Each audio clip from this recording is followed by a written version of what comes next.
Welcome to Pirate Radio Live. You can paint this one purple. Now live from the Pirate Radio studios in the heart of the Pirate Nation, here is your host, Clip Brock. Hello everyone, welcome into Pirate Radio Live here on a Tuesday. Clip Brock here with you, coming to you live in the Pirate Radio studios and on Pirate Radio 92.7 FM in Greenville, 104.1. In Washington, we are on 1250, 930, also online, pr927fm.com, and you can watch the show on Facebook Live and on YouTube Live. We got a few guests to get to on today's show and a ton of topics to hit. Coming up in about 20 minutes or so, we will talk to Billy Weaver. He'll join me in the Pirate Radio studios. Talk about what's going on in the world of sports here locally and beyond. We'll touch it all with Billy Weaver coming up in about 20 minutes. At 4 o'clock, we'll talk some Woodies baseball. Down East Wood Ducks play-by-play voice Matt Davis will join us. The Woodies are home, so we'll talk about what's going on in minor league baseball and Major League Baseball as we are at the All-Star break, the All-Star game coming up tonight following the Home Run Derby. We'll talk about the Derby and who won the Pirate Radio Live pool. Who won the Derby draft yesterday? We'll talk about that coming up in a little bit. Stephen Igoe will join us at 4:35-ish. And we will preview the 2021 ECU wide receivers. We'll look back at last year's numbers. C.J. Johnson, is he primed for a bounce-back season after a bit of a sophomore slump? We'll touch on that, talk Tyler Snead, who are some of the names you may not know that have not made a huge impact yet that will or potentially could in 2021. We'll talk about all that with Stephen Igoe and recap today's MLB draft concluding and what that means for the future of ECU baseball. So got all that and your comments as well. You can chime in on Facebook Live, on Twitter, and give us a question or a comment and be a part of the show. We'll welcome in Shirley Rhodes and Chandler Honeycutt. Hello, folks. Hello, Clip.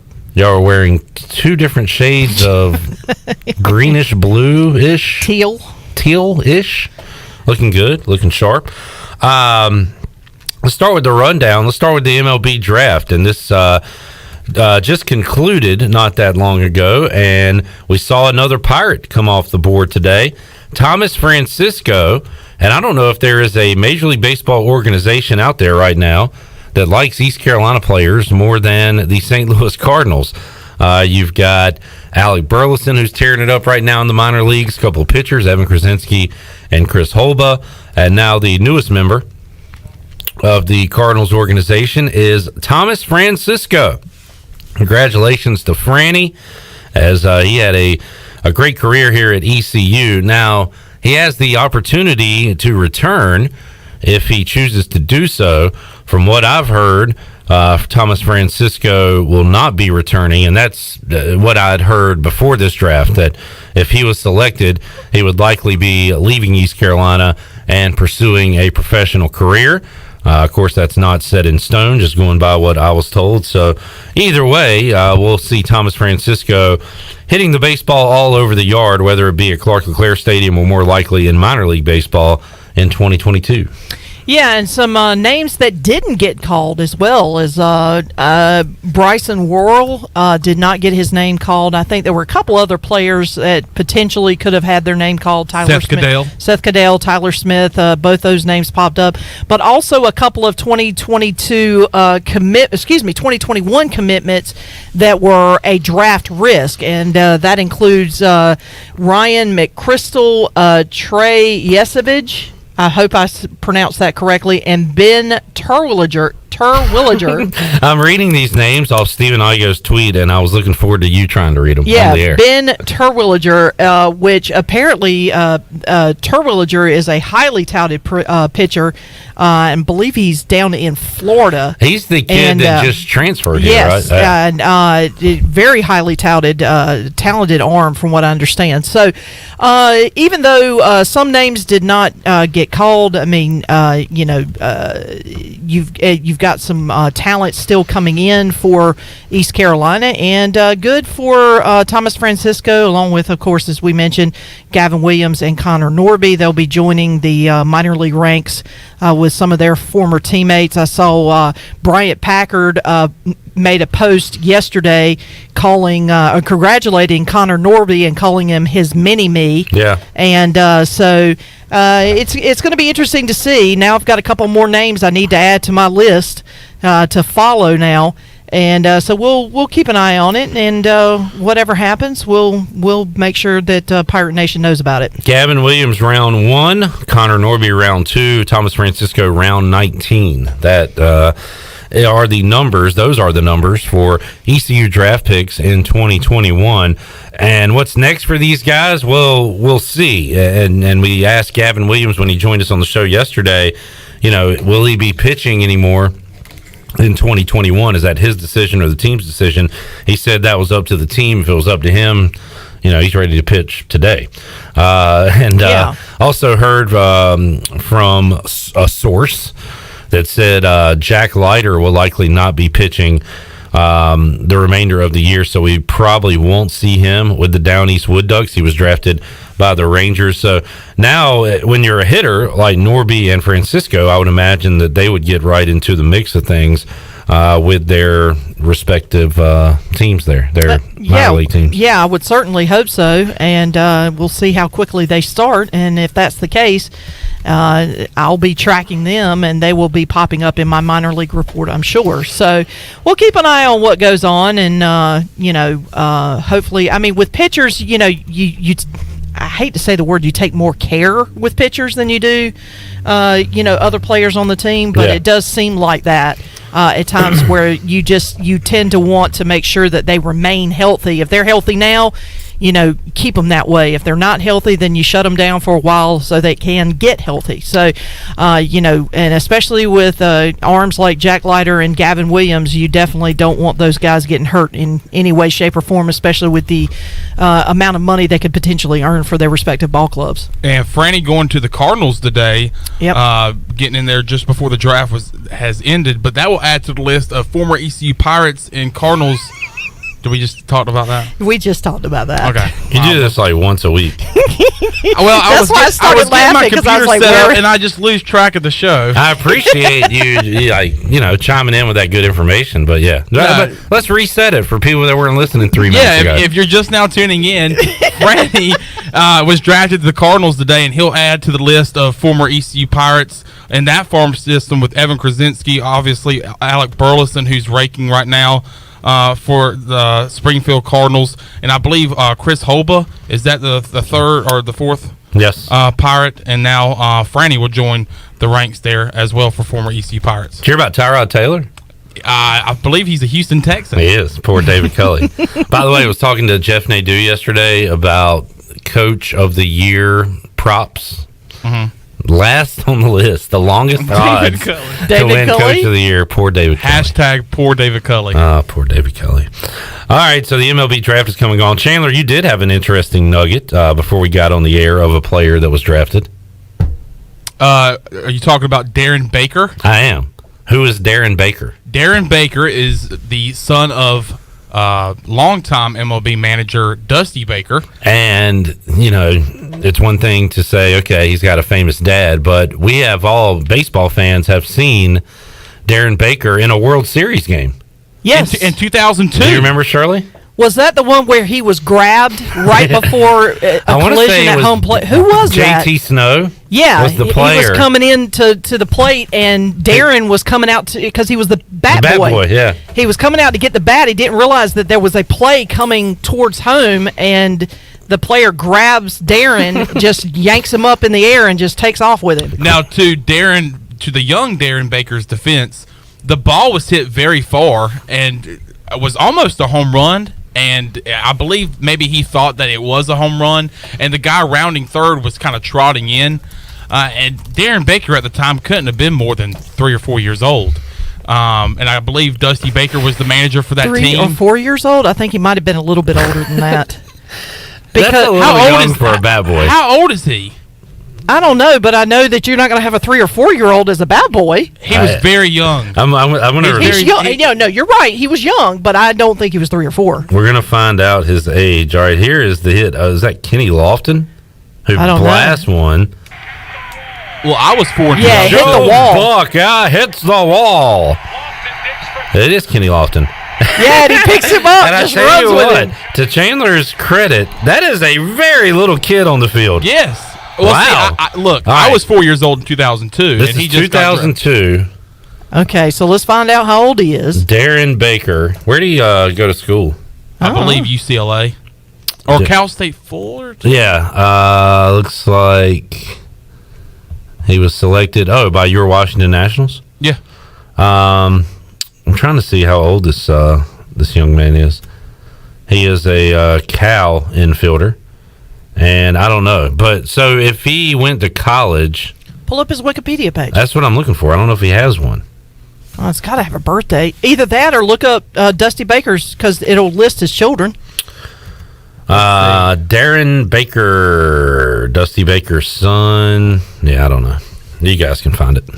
I'm struggling right now. All right, I'll find it. But now I am looking more to. I'm thinking Chandler might be right that he was that young. He was, because I remember watching it yesterday because I was like, oh, this is cool. But then a lot of people in the comments were showing links to the video, and I've seen this before. And I remember looking and thinking, my goodness, this kid is like a baby. He's like a baby. He was born in 1999. He was 3 years old. 99. Good call, Chandler. Well, I'll be damned. It wasn't even the fact. Well, I knew he had to have been relatively young in 2002 because he just got drafted, whether he was out of high school or out of college. So, yeah, and the size of, he was like 2 feet tall. He's standing on the plate. JT Snow grabs him by the jacket. He's wearing he's wearing a jacket. And there's a still photo of him. You've got to see. Look, you have to Google it. But there's a still photo of him. You can't even see his face. His jacket has been completely covered his face because JT Snow just grabs the front of his jacket and basically Darren's face completely disappears. All you see is a helmet and a jacket. Like there's no head. He picked him up like a rag doll. It's pretty hilarious. But you want to know the most impressive thing about this is that Darren Baker was not rattled after this. No. He was not rattled. If I was 3 years old and that happened to me, I would be so scared. Think about all the people that were there. They'd be on the field crying, probably. Think about the moment in time. I would have been scared to death. I would have been crying. And he just, after the fact, he goes over there and grabs the bat like it was like nothing had happened. Like nothing could have happened. So he's gone his whole life being known as that kid. Now maybe he'll be known as a. Now, who was he drafted by the way? My Washington Nationals. Oh, the Nationals. Okay. Yeah. We go for the Daredevils. What does that mean? Well, he almost got hurt. He went out there to get a bat while play was going on. Steve Hill with some breaking news. He says, "Tell Chandler that Sam Darnold has been traded to the Panthers." Oh God! What about a story? Sweet, we got our quarterback. Big move. That's coming off the heels of the Dan Arnold move that the Panthers made. Sam Darnold to Wait a minute. Sam Darnold to Dan Arnold. There you go. You got it. All right. Next up on the rundown, the Home Run Derby. Why do we get in pools? Why do we have things like this? Because it makes things interesting, and it makes people like Shirley Rhodes send text with dirty language, foul language, watching the Home Run Derby. Yeah, because my first was, I can't, the first sentence I can't repeat. And then my second sentence was, who got Juan Soto? That would be Chandler. And then Chandler replied that he said, me. And I was like, great. Shohei has an awful pitcher. Like Shirley Rhodes would have, you probably wouldn't even have watched the Home Run Derby. You might have turned it on. Yeah, I got to be perfectly honest with you. Completely forgot it was on. I got home last night and I just flipped on the television and it was. I just happened to have it on ESPN And so, and I was like, oh shoot, the home run derby. I was like, oh yeah, so let me watch this. And so I was like, okay, Shohei and Juan Soto are going to go head to head, and Juan goes first, and I'm thinking, oh boy, because I just saw the number 35 sitting beside Pete Alonso's name, and I'm thinking to myself, I'm like, how are you going to beat 35? That's a lot for a home run derby. So I was like, okay, well, let me see what Shohei does. Shohei gets off to a horrible start, and I'm looking at the pitcher. First of all, explain to me, if you're a pitcher, you are not the star of the show in the home run derby, okay? You know who was? The old man for Pete Alonso. He was throwing meatballs. No. But what I'm saying, yeah, that's my point. The pitcher for Shohei comes up, he moves the pitcher's platform, whatever that thing is. He moves it, then starts moving the baskets that have all the baseballs in it, and he's trying to adjust. And then he asks the umpire if he can have some warm-up pitches. I'm like, he made Ohtani get out of the box. Yeah, and Ohtani is like, what are you doing? and he pitched to him in batting practice. And then what really confused me is at one point Shohei gets in the batter's box, gets set, and then backs out because the pitcher needed the catcher to move over or something. I don't know what the pitcher was doing. And I'm like, what is this? Who is this guy? Why is Shirley so upset? Shohei? Yeah, because I had Shohei winning this thing. Because I won. You had Pete Alonso? It was you? It was me. It was you. It was me all along. So who?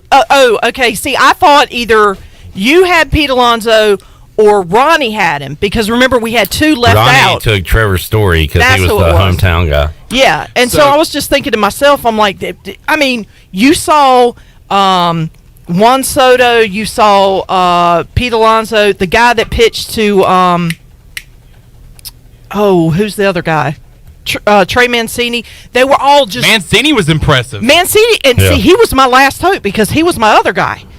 And he ended up being finishing in second place. But my point is that you saw all the other pitchers. They were pitching it right down the middle, right in that belt high area, like just down, Broadway. And Shohei's pitcher is like pitching low and inside. And I'm just like, oh my God, what is he doing? I believe the final four was the 6th, 7th, 8th, and whatever. And Alonso was probably the only favorite, like the to be third there. or fourth. It just killed me. Gallo, I think wasn't he knocked out the first round? Yeah. Yeah. Ohtani obviously was. And then Pete Alonso was just unstoppable. Matt Olson might have been a higher seed that got knocked out too. Yeah. Now I will give Shohei credit. He was number 3. That to have as many mess ups that he had pitching wise, he still managed to tie Juan Soto and then force a 3-swing off. And Soto was clutch and went 3 for 3. And Ohtani couldn't. And that puts a lot of pressure on the guy that goes up next because you can't afford to. You can't afford. Yeah, and Shohei rips it right down the first base line, and oh my God! And if I could have come through that TV screen, I was absolutely losing my mind at that pitcher. But it was like a cakewalk the final 2 rounds for Pete Alonso, because when Juan Soto and him faced off in the final 4 in the semifinals, Juan Soto kind of struggled there, and I think he had 15 home runs. Mm-hmm. Pete Alonso's just boom, boom, boom, boom, gets to 14 with like a minute and 15 seconds left. What's he do? He calls timeout when he really doesn't need to. He just and even the announcers was like, oh, well, he doesn't need to call timeout. And as soon as they said that, he puts his arms up and says, calls timeout, and he's dancing, he's firing up the crowd. Next 2 pitches after the timeout, round is over. He said in the interview, when they interviewed him in between, and to his credit, he also got a lot of time to kind of rest too in between rounds. But Pete Alonso was like, I love this. I love home run derby. He said, invite me back next year. I'll be back next year. And I like his attitude. I like the fact that he likes to put on a show, and if I remember next year that Pete Alonso won it the year before, I'm going to put my name down for Pete Alonso. It's going to be like the Nathan's hot dog eating contest. He's going to be the Joey Chestnut of home run derbies. Couple of I'm down with notes that. from the Elias Sports Bureau. Since entering the majors in 2019, two-time home run derby winner Pete Alonso has hit 86 home runs, the most over that time frame. The only player within 10 homers of Alonso is Ronald Acuna Jr. and Eugenio Suarez. Wow. Of the Reds, I know the career home runs for Pete Alonso thanks to the overtime question and today's Pirate Radio Trivia. You can check that out right now on YouTube and Facebook. Pirate Radio Trivia brought to you by White Claw Hard Seltzer, and one of our contestants went home with a variety pack of White Claw and a gift card to A.J. McMurphy's. And we had a battle of two winners today, Pat and Steve. And it was a back-and-forth battle. We had multiple comebacks, and it went into overtime. So check that out and see how you would do at home. The categories included Home Run Derby, ECU alum Emily Proctor television shows. Yeah. Oh, interesting. Blackbeard, NBA champions. Now, both of those and guys. State capitals. Now, both of those guys, to their credit, are not from North Carolina, right? No. Pat is from, I want to say, New York. Steve is a Pittsburgh guy, so I guess he's from around Pennsylvania. Because I was proud to know that Edward Teach was Blackbeard's name, but that's because I believe they taught it in schools everywhere in North Carolina. Good pull by Steve to get the name of Blackbeard's ship. Yes. Which is what, Shirley? The Queen Anne's Revenge. That is correct. Well done. All-Star game coming up tonight. The American League, this according to the Elias Sports Bureau, has won 7 straight All-Star games, 25 of the last 32. Shohei will be the starting pitcher. And lead off. And he can remain as the DH if they pull him off the pitching mound. So that should be fun. He will be featured heavily tonight in the All-Star game on Fox. All right, ECU News saw this today. ECU has a new assistant women's soccer coach. So the Hammer, Jason Hamilton. The Nail? Adding to the coaching staff. This could be the Nail. Ashley Holland has been named an assistant coach for the ECU women's soccer team. So there's your ECU headline of the day. Okay, well, thank you for that. With no sports going on, I have to kind of find stories for our... Anything from basketball? No. I do have a bit of ECU news that came out this morning. I actually tweeted it out. Not about basketball. No, not about football, basketball. Right? It was about football. Crickets for basketball. Straight crickets for basketball, as of right now. We have a transfer from Michigan State who announced he is transferring to ECU. His name is Draymond Green. No, Josiah Robinson. All right. He was at Michigan State, was a former 3-star defensive lineman out of Groveport, Madison. And he is transferring to East Carolina. He didn't get a lot of playing time at Michigan State, so he wants to come to East Carolina. He thinks he's a better fit here than he was at Michigan State. So we've picked up a defensive lineman. One more guy for Blake Harrell to work with on the defensive side of the ball. So that'll be interesting to see what that entails and how that plays out. Things didn't work out well for him under Mel Tucker's administration. He was a recruit for the previous coach at Michigan State that I cannot remember his name. D'Antoni. Mark D'Antoni. I keep wanting to call him D'Antonio, but it's D'Antonio. Wait, so I'm getting confused to the basketball coach. Mark D'Antoni, and he might have an O, and then the basketball guy is D'Antoni. Yeah, the basketball guy is definitely D'Antoni. Yeah, this is Mark D'Antonio. D'Antonio. There's an O at the end. Was recruited by him, and then Mel Tucker came. Yeah, but I had seen. Now the basketball one does not have an apostrophe after his D, does he? We're not doing spelling bee anymore. Well, because I think at one point because Mark D'Antonio, I think at one point I thought I saw somewhere somebody had put an apostrophe after the D, so that would be D'Antonio instead of D'Antonio. So That kind of threw me off there for a minute. Speaking of the spelling bee, which What happened, is that, by the way? I don't know. but the spelling bee, there has been crowned a spelling bee champion, and she is a basketball phenom. Savant. Got handles, can finish. I think I saw a video of her on a pogo stick, dribbling. Yeah, she's a multi-sport. Yeah, she actually holds a world record. You know what? You don't have to be good at everything. Pick a lane. She wants to work for NASA. She also wants to give me a play break. in She's WWE. one of those that just wants to do everything in the world. You can't do everything good. Just pick one thing. Pick one thing. You can't do everything good. Come on now. Come on, man. I mean, because I'm sitting over here and I do everything good. So what are you guys doing?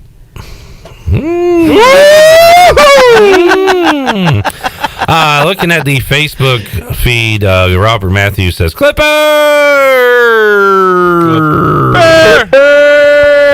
Josh Keel says the guy throwing to the batters before Ohtani were left-handed in both rounds, so they had to turn the pitching net around, which was part of the issue. Could be. Interesting.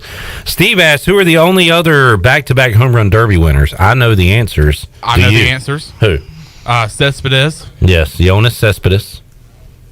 And Pete Alonso. Other than Pete Alonso. Prince Fielder. Prince Fielder won twice, but King no. Griffey. Yeah. Sorry. You just started rattling off names. I didn't even have a chance to answer. First of all, so I'm the audio Shirley, guy. Chandler gets 8 guesses before you get one. That's the rule. Griffey did. Can't be good at everything. Jonathan says Pete Alonso has made more money in the home run derby than he has with his 3-year salary total. Yeah. True that. 2 mil home run derby winnings, 1.473 mil salary earnings. That is an interesting fact. That is one heck of a raise there for. So you know No what? wonder he likes it. I was about to say, you know no what? wonder. That's why he's going to be coming back every time he wins. I would too. If I'm only making 1.43 and I can make 2 mil swinging dingers all day, yeah, I can do that. All right, we're definitely gonna have to get the audio cut of Shirley saying "swinging dingers." Swinging dingers. Coming to you live at Walnut Creek this Friday. The swinging dingers. Swinging dingers at PNC Arena this Saturday night. All right. I just realized I'm gonna probably become a an poor owner of choice of words. I'm going to become an owner of some sort of professional sports team and call them the Dingers and have the that's going to be the Dingers next. as my dance if team. we ever get a minor league team in Greenville, it needs to be called the Greenville Swinging Dingers. Yeah, the Greenville Swinging Dingers. I don't know. I just realized, you come up with the art concept for that hat. I just realized this 15-minute segment is going 27 minutes, and we haven't even finished it, but we need to take a timeout. Let's do it. So let's do that. I was enjoying myself. That was fun. We'll talk about USA not being able to compete in basketball anymore. What in the world has happened? We'll get to that later on in the show. But when we return, so much for being the dream team. Can't be good at everything.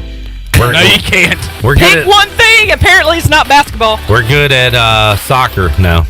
Hell yeah, USA we beat are. Haiti the other night. I'm talking men's soccer. Oh, Women's soccer is about the only thing we got going dominant, right now. baby. All right, let's take a break. We'll come back. Billy Weaver joins us when we return on Pirate Radio Live. Back with you after this.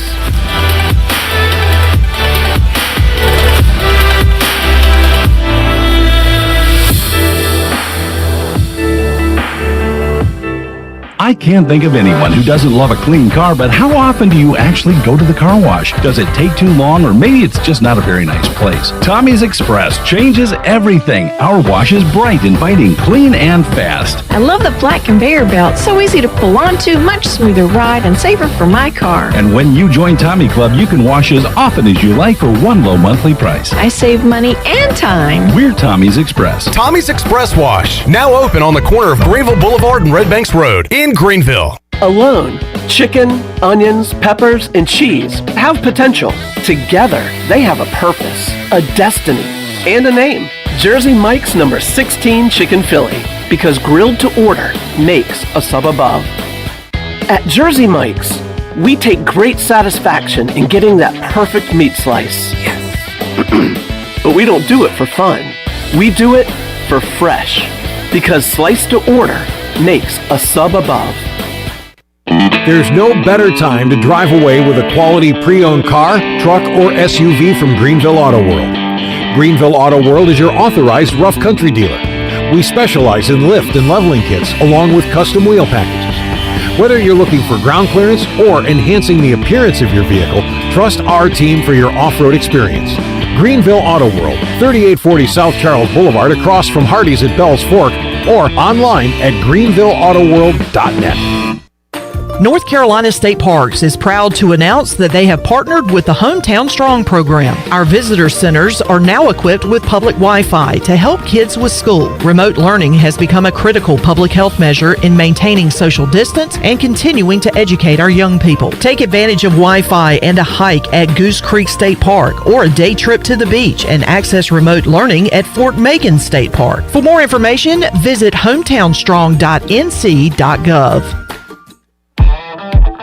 Hey Pirate fans, it's time to get that yard done right with the new John Deere mower from Quality Equipment. Our premium lawn care lineup is what every homeowner needs this spring. A John Deere will change the way you mow with easy-to-use attachments, effortless steering, and intuitive controls. Right now, save up to $700 on X300, X500, and X700 series mowers. Learn more at QualityEquip.com and get quality done right. Offer ends 10/29/21. Some restrictions apply. See dealer for details.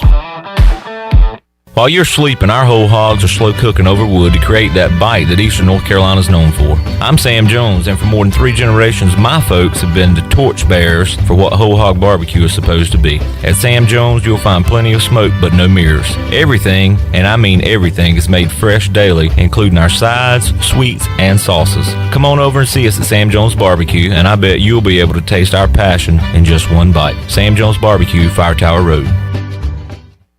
Ahoy, mateys! It's Captain Jack Spare of R&R Tire Express. We're here to serve our pirate community by offering easy payments for easy ownership.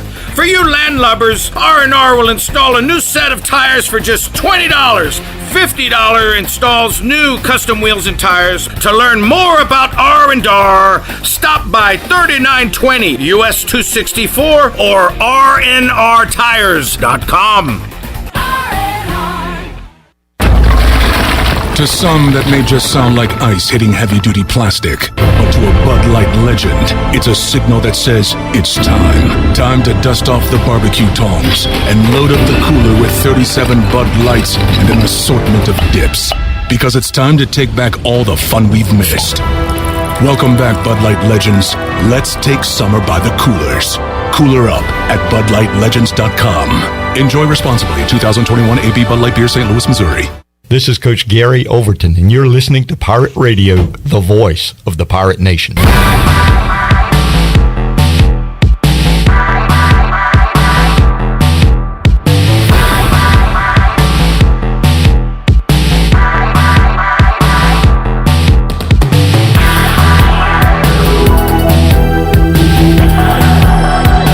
You're listening to Hour 1 of Pirate Radio Live. This hour is brought to you by University PC Care, your local tech support experts for all your personal and business needs. Visit universitypccare.com to learn more today. Now, back to the show. Welcome back. Are you in outside sales and looking for an opportunity to increase your earning potential? CopyPro has been in Eastern North Carolina for over 45 years and continues to grow each year, and they are in need of more sales professionals with a desire to potentially make a 6-figure income. Do you have what it takes? Visit copypro.net today to submit your resume and to learn more. Now let's head back into Pirate Radio Live. Here's your host, Clip Brock.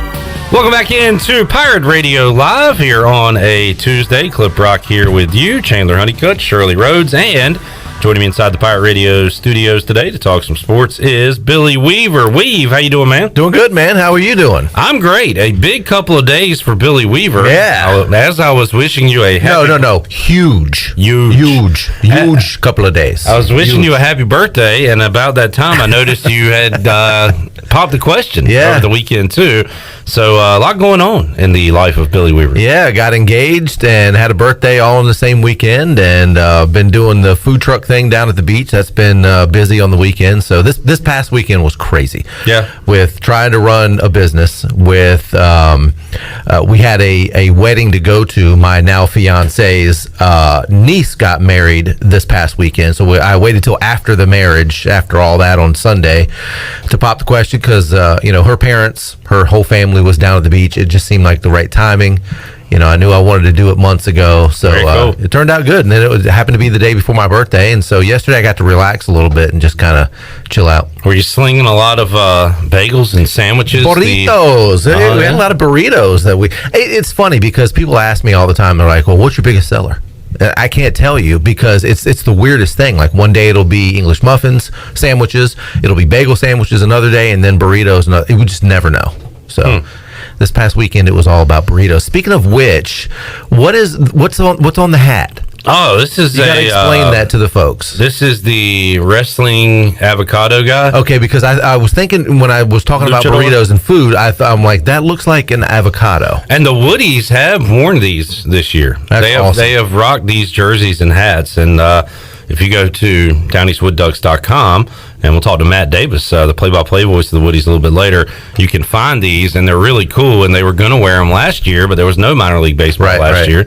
And finally got to show them off this year. Wait a minute, didn't they do the Kinston collard greens? They still have those. In fact, just read an ad on Pirate Radio. They're doing the collard green hat giveaway soon. Awesome. So they're going to break those out again. Nice. I like those. I thought those were cool. And I mean, that's what minor league baseball is. Yeah. At least for me, as a hat guy, yeah, I could spend an hour just looking at all the hats online. Well, that's the thing is minor league baseball now has just catered to, well, not so much crazy, I guess crazy kind of logos and names and stuff that you would never have thought of 10, 15 years ago. Yeah, and it's almost like they see how far is too far, and there is no limit as to the craziness of names and logos and all that. And the cool thing is the intricacies of things and the inner meanings and stuff. If you do a little research on what some of the things mean, just like the Winston-Salem Dash, I thought was kind of cool. I thought that was a neat name because a lot of people call Winston-Salem the Dash, and it's because of the dash in between Winston and Salem. It's they call that area, like around here, people, some of the kids call it the 252 or whatever. So they incorporate things like that. Another one that I thought was really cool, the Kannapolis Cannonballers. Oh yeah, and I have one of those. Who used to be the Kannapolis Intimidators because of Dale Earnhardt Sr. And if you look at the Cannonballer guy, he looks like Dale Earnhardt. He's got the stash, and he's got the open-faced helmet. Yeah, that was so infamous and famously made by Dale Sr. We were talking to Mully about this recently, and he brought up that, and maybe they weren't the inventors of this minor league craziness, but the Mudcats and the Crawdads, Hickory Crawdads, I feel like were pretty early on, at least in the early 90s, with the kind of outlandish logos and something different, and now it's just taken off everywhere. Yeah, it's really cool. Just going through some of the names is awesome. Speaking of minor league baseball, East Carolina will have a few new minor leaguers leave, and Gavin Williams going to the Kinston. I'm going to say the Kinston Indians, the Cleveland Indians. Now that's funny because back in the day he would have been right here in Kinston, and now by the time he gets to the major leagues, is going to be playing for the Cleveland. Fill in the blanks. Who knows? They're going to have a new name. Right. So he may never wear an Indians hat per se, but is part of the Cleveland organization. And pretty cool for, I know there's a lot of O's fans around here. We carry O's baseball on Pirate Radio. Connor Norby, in I think a good landing spot with the Orioles weave. They are in a rebuild, kind of up and coming, and they're going to be relying on some of these young guys in 3 or 4 years. I think he's in a pretty good spot. I think both of them are in a pretty good spot, actually, and both getting pretty big paydays, too, with being early round picks and early round selections, and 2 of the highest draft picks ever at ECU. They're in the top 5. Yeah, I think Gavin was in top 5. Gavin was second highest. Second highest, and then Norby in the top 5. So that's a big honor for those guys. And I think they're great. They're great. Along with being great athletes, they're great guys. And these organizations are going to get some guys that know how to play baseball, but they know how to be team players. They know what's important. And I think Cliff Godwin has really prepared them for the next level. They're Cliff Godwin guys. They are. They're Godwin guys. That program just churns them out. And And Norby is an interesting case. But he admitted when he was on the show that he had a lot of growing up to do between his freshman and sophomore year. Yeah. Cliff Godwin said it yesterday when he joined us. A lot of the guys, we've probably come in and already have a level of maturity. That's the kind of guys Cliff Godwin recruits. But also, if they're not at that level, he shapes them up into that level. Well, and not only he shapes them up, he's done a good job of his players. True. Are great influences on the players behind him. Yeah. It seems like the seniors have always taken those underclassmen under their wing, and they're like, look, this is the Pirate way. This is the way we do things. It kind of reminds me of the Patriot way with the New England Patriots. Mm-hmm. You know, it always seemed like there's a certain way that we do things here, and if you listen to us, if you do what we say, you'll be successful. And I think that's now the Pirate way.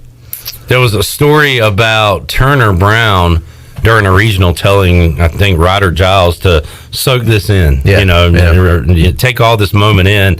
And now, Giles is passing that along to guys. Connor Norby is saying that to younger guys. And it's just a cycle. There can be a good cycle and a bad cycle. With ECU basketball, it's not such a great cycle. Yeah, not a good cycle right now. ECU baseball, it certainly is. But it's been a consistent cycle with ECU baseball. Something that, to tell you the truth, it's the most consistent program over at ECU. Because even, we've gone through the ups and downs of ECU football. We've gone through the heydays and then, the down years, and still trying to kind of climb out of that right now in football. Football is what it is. It's king no matter what happens over there, because football is just an institution at East Carolina. Basketball just hadn't been able to figure that thing out yet. The number for ECU App State, well, there's a couple numbers. One is 51. That's how many days away we are until kickoff. Right. That game in Charlotte. The other is 12.5 last I saw, and that is the spread for the game. App State. And that makes me and some folks I've talked to a little nervous seeing that number. Yeah, it's a little surprising. A little surprising there, but let me tell you this. People have asked me all during the offseason, what do you think about the ECU football team? What do you think? We talked about this last season, that 6 wins is a possibility. And I think that starts with App State. It does, yeah. It really does. And I think, we had talked about this at length, that this, in our minds, was probably a 6-win team last year because of the situation with, you thought, okay, the Navy game should have been a win. Because had you had your starting quarterback, no Holt Nailers, that with the way that game was played, ifs and buts and all that stuff aside, defense played good enough to win. Just didn't have anything. So if of course we're talking scenarios and all that stuff, but that should have been a win. The Tulsa game, no doubt. Like, that wasn't even, there's no question about that. As a matter of fact, there's more of a question about the Navy game because you don't know the outcome. You know what the outcome of that Tulsa game should have been. Yeah. They got robbed. And then you had that one game, was it Norfolk State? That was taken away. Right. And assuming that was not going to be another A&M game, that was going to be a win too. That would have been your 6 wins right there. So I think it's, for people to say that it's not possible, or 6 wins is a little bit too far-fetched. I think those are people that aren't really looking at the situation saying, okay, this is a legitimate team on the rise. They're making good moves. They're in a good situation. 6 wins, I think, is very possible. Billy Weaver joining me here inside the Pirate Radio studios. Looking forward to some football weave. Until there, we got some baseball and other stuff to bridge the gap. Mets slugger Pete Alonso wins a home run derby once again, weave. And I watched part of it, some of it last night. It was pretty entertaining. Yeah, a little bit of it. Yeah, it's one of those things. I asked Troy if his kids were into it, and he said that they'd probably be watching. I remember as a kid really enjoying it, and you kind of, I guess you age out of the home run derby maybe as a fan. I don't know. I guess it just depends on who's in it. Yeah, I think Ohtani. True, if you have a guy, or true. And I think that was such a compelling story that you got a pitcher. The first time a two-way guy has been in the All-Star game where you got a pitcher that's also a slugger. I mean, I think that there was a lot of hype around that. But as a Mets fan, it was nice to see Pete Alonso go up there and really swing the bat well, because the Mets are playing well. Your Metropolitans are on top of the division still. But what have I said? It's up until the All-Star break. Now, this is a little bit, usually well before the All-Star break is when the collapse starts, is when the downhill slide starts. Haven't seen that yet. But then again, I've been saying this all year too, look at the division. Yeah. You know, it's kind of like with Washington. Yeah, we're used to it. You know, when you're the big fish in a little pond, which, you know, the NL East is the little pond now in Major League Baseball. I mean, what does that say? But also, Vegas has got some confidence in them. I think they're the fourth highest. What am I trying to say? The fourth best odds. Yes, fourth best odds to win, not to get to the World Series, but to win the World Series. I hate the Mets, but I love this weave. Once Upon a Time in Queens. I saw the trailer for it last night during the Home Run Derby. It is the multi-part 30 for 30 that's going to air on the 86 World Series Mets. Yeah. And all the stories behind the scenes stuff. Oh, yeah. I love it. I can't wait. The bad part is they're airing it September 14th and 15th, like during football season. Yeah. There's nothing to watch the next month and a half. Get it out there now. Yeah, right. But either way, I was not watching at that time. I was just a little kid, but I know the characters there with Doc and Strawberry. Mookie Wilson. And you're a big Mookie guy, right? Because of minor league baseball. I told you that story, right? Yeah, Mookie was with the Tidewater Tides. And as a matter of fact, all those guys came up through the Tidewater Tides organization, which was the AAA affiliate for the Mets, for years and years until they went to the Norfolk Tides, and then they switched to the Baltimore Orioles organization. But I watched all those guys come up through the minors, and Mookie was a fan favorite in Tidewater. I mean, a huge fan favorite. So yeah, seeing Mookie, you know, Mookie was one of those guys that was he was a fun-loving guy, great ball player, and just kind of everything you would want as a kid in an athlete that you could look up to. And interested to see, you know, his part in this, and also all the wild stories. Well, Buckner, I like this. Are they going to talk to Buckner? Oh yeah, true. Well, they've already done. I don't know if the whole 30 for 30 was based on Buckner, but they have had something with him on the Red Sox side. Yeah. Right. So that's coming up in September. We'll have our focus on football, but a little something for the Mets fans out there. And what a lot of people forget that was not Game 7 of the World Series, where the ball went through Buckner's leg. That was Game 6. Got it to 7, That got it to 7, yeah. What else is going on? We learned that our Washington football team will not be named the Washington Warriors or anything affiliated with the Native Americans. Right. And talked about it with Bailey yesterday. And he said, well, that isn't necessarily Native American, and that might be true, but they're just trying to get away from anything that could be associated with that. Because, I mean, even ninjas and stuff in Asian American cultures, they're called ninja warriors, and there were American Indians that were warriors, and there were, you know, Aztecs that were warriors, and Egyptians that were warriors. I mean, so I don't have a problem with that, but I do understand why they're trying to completely get away from that. I just hope, you know, I talked about Red Hawks. I like Red Hawks. Yeah. I think Washington Red Hawks would be good. You still got the R name, right? Held to the Red Hawks, right? The HTTR is really cool, and something that keeps the red involved in it. I think I'd rather go Red Wolves than Hawks. And I like red. Now, I like Red Wolves. I just don't like saying Red Wolves. Red Wolves, because it's like, it's very.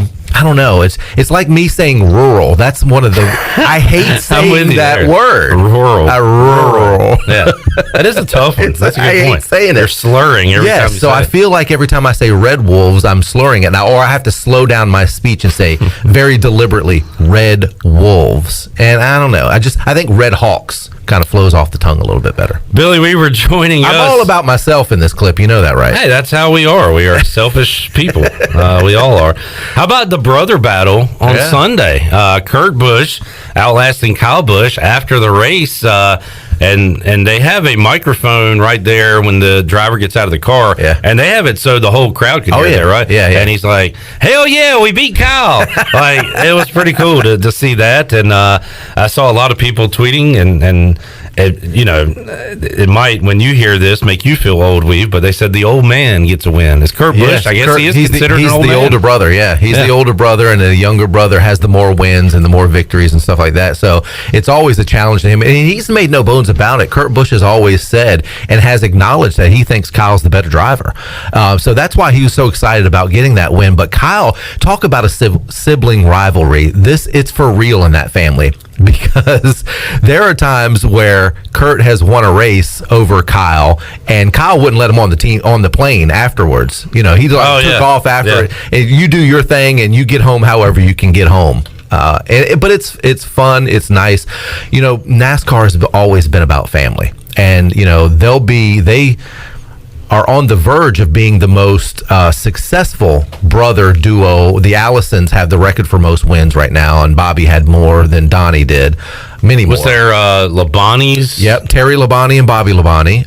There's a lot of brothers and a lot of dads. Dad's son, of course, Dale Earnhardt Sr., Dale Earnhardt Jr. Then there was Ned Jarrett and Dale Jarrett. And then, of course, you got now you got the Elliott, the Petties. There's three. Yeah. There was actually 4 generations of Petties.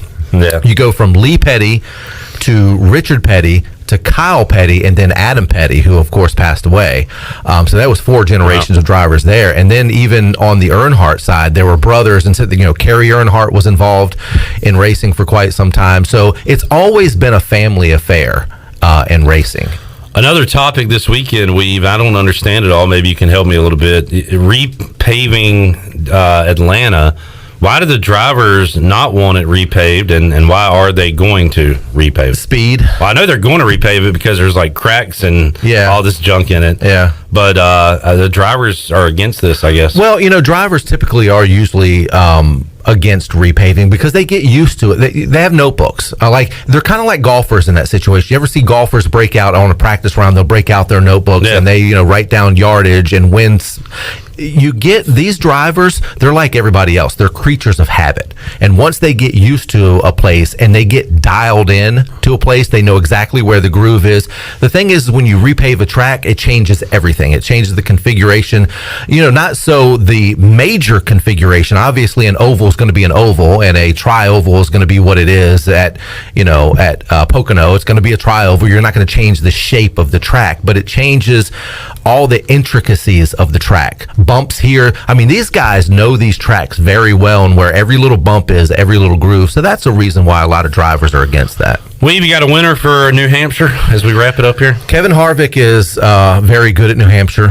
He's still looking for a win this year. And that's the thing, is he's got to get in. There are 12 drivers right now locked into those 16 spots. I think there's 5 races left to go. Kurt was on the bubble. Kurt was on the bubble, and see, that's how you do it. Now, you're right. We are getting close here. Yeah, 5 until the playoff. 5 until the playoff. So this is the time that you got to let it all hang loose. You got to let it all hang out. Now, Denny Hamlin is also a guy leading the points. Right. But could definitely use a win. He's won there a few times. The Busch brothers, I think, have each won 3 times there. So those guys, they're feeling good about themselves right now. But if I had to pick one, it would be Kevin Harvick. He's won 2 of the last 3. The last time out was Brad Keselowski, I think, won. And Brad's really good at qualifying there. He's one of the best qualifiers at New Hampshire. So those are the guys you have to look for at New Hampshire. Right now, Magic Mile. The drivers that would point themselves in without a win: Hamlin, Harvick, Austin Dillon, Tyler Reddick. Yeah. Matt DiBenedetto there, right there on the cut line. Bubba Wallace, Ricky Stenhouse, some of those guys. So we'll see if another driver can pick up a win, and that would once again knock down one of those guys trying to get an at-large, that's right, so to speak. And those at-large are going to be few and far between, because there is still the possibility with 12 different drivers right now having claimed victories, 16 spots, 5 races to go. Look at the numbers. That's 1 over. If a different driver wins the last 5 races. True. Yeah. We'll something to keep an eye on. Billy Weaver joining us. We've enjoyed it, man, as always. Always, man. Like being here in the studio. This is awesome. I know. It's great. It's so much better. I like the face-to-face kind of thing than the on the telephone. No doubt. And hey, you got an open invite. You know that. There you go. Appreciate it. All right, Billy Weaver joining us on a Tuesday edition of Pirate Radio Live. We'll take a time out, come back, and have more for you after this.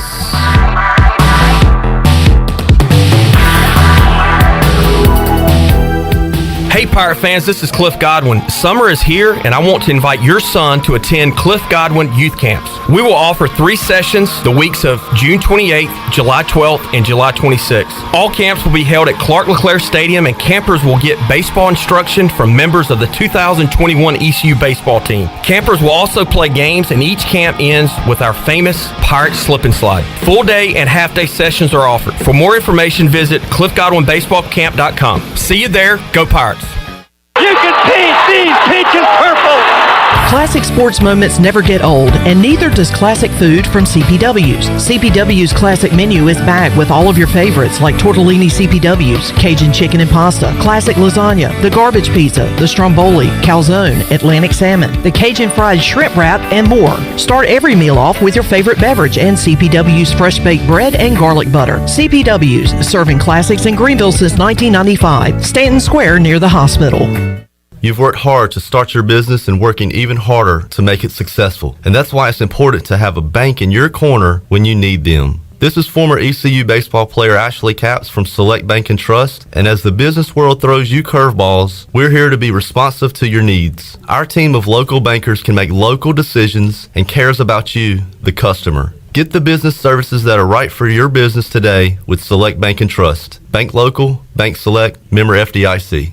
The Tarboro River Bandits are back, and this year we'll have a full season, and all fans are welcome this year. Come watch some of the best collegiate baseball around with over 20 Division I players on this active roster looking to compete at a high level. We have a family-friendly atmosphere, awesome stadium, food and drink specials, plus the coldest beer on the East. Come do something different with the family this summer with the Tarboro River Bandits. 29 home games to choose from. Tickets available at the gate or online at TarboroRiverBandits.com. We know that juicy, cheesy, grilled to perfection burger sounds amazing, but it does sound like something is missing.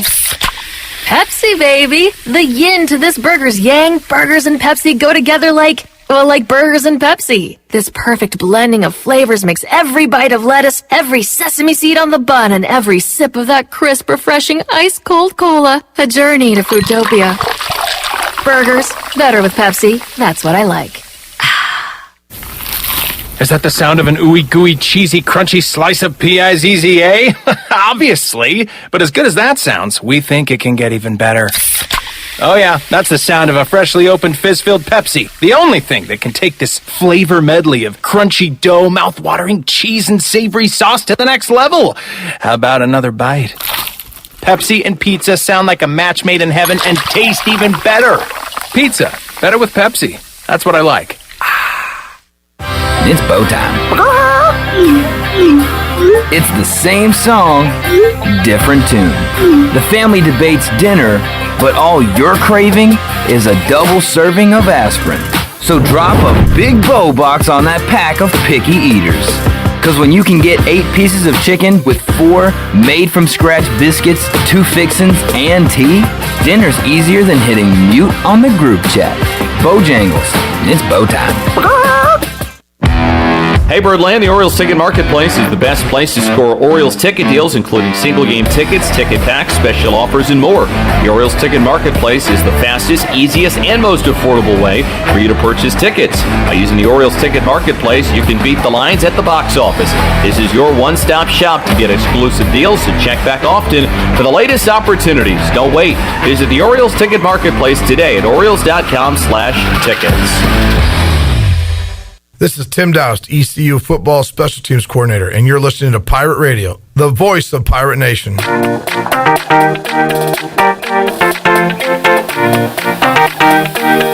You're listening to Hour 1 of Pirate Radio Live. This hour is brought to you by University PC Care, your local tech support experts for all your personal and business needs. Visit universitypccare.com to learn more today. Now, back to the show. Welcome back. You've worked hard to start your business and are working even harder to make it successful, and that's why it's important to have a bank in your corner when you need them. As the business world throws you curveballs, Select Bank and Trust is here to be responsive to your needs. Select Bank's team of local bankers can make local decisions and cares about you, the customer. Get the business services that are right for your business today with Select Bank and Trust. Bank local, bank select. Now let's head back in to Pirate Radio Live. Here's your host, Clip Brock. All right, wrapping up hour number 1 on today's show. Got a couple of guests coming up in hour number 2. Matt Davis from the Down East Wood Ducks, play-by-play voice, will join us. Stephen Igoe as well. Mike Mullis is a maybe if we don't get him today. We'll talk to him later this week. Shirley, I got a quick stat to consider regarding the stats to consider. Cardinals draft pick Thomas Francisco. Okay. Tim Hayes is a writer for the Bristol Herald Courier in Virginia, and Thomas Francisco is from Virginia, so I guess he's reporting on a kid from that area. He says in 126 games and 457 plate appearances at East Carolina, Thomas Francisco has 49 walks and 47 strikeouts. More walks than strikeouts. Always a great stat for a great hitter. The stat to consider. And that is a fantastic stat to consider. I like it. So Franny... he knows how to work a count for sure. Can work for sure. Yeah, a little bit. He can work a count. I like, I'm a Franny fan for multiple reasons, but I love how he can hit the ball opposite field just as easy as he can pull it. And just a great hitter. And that is a great stat. More walks than strikeouts in his East Carolina career. All right, we got to take a break because we have to come back and talk to Matt Davis from the Down East Wood Ducks. Also, we will indeed chat with Mike Mullis around 4:15. So we'll talk some baseball and golf with Mully in hour 2 as well. 3 guests in hour number 2. And we will kick it off when we return on Pirate Radio Live after this.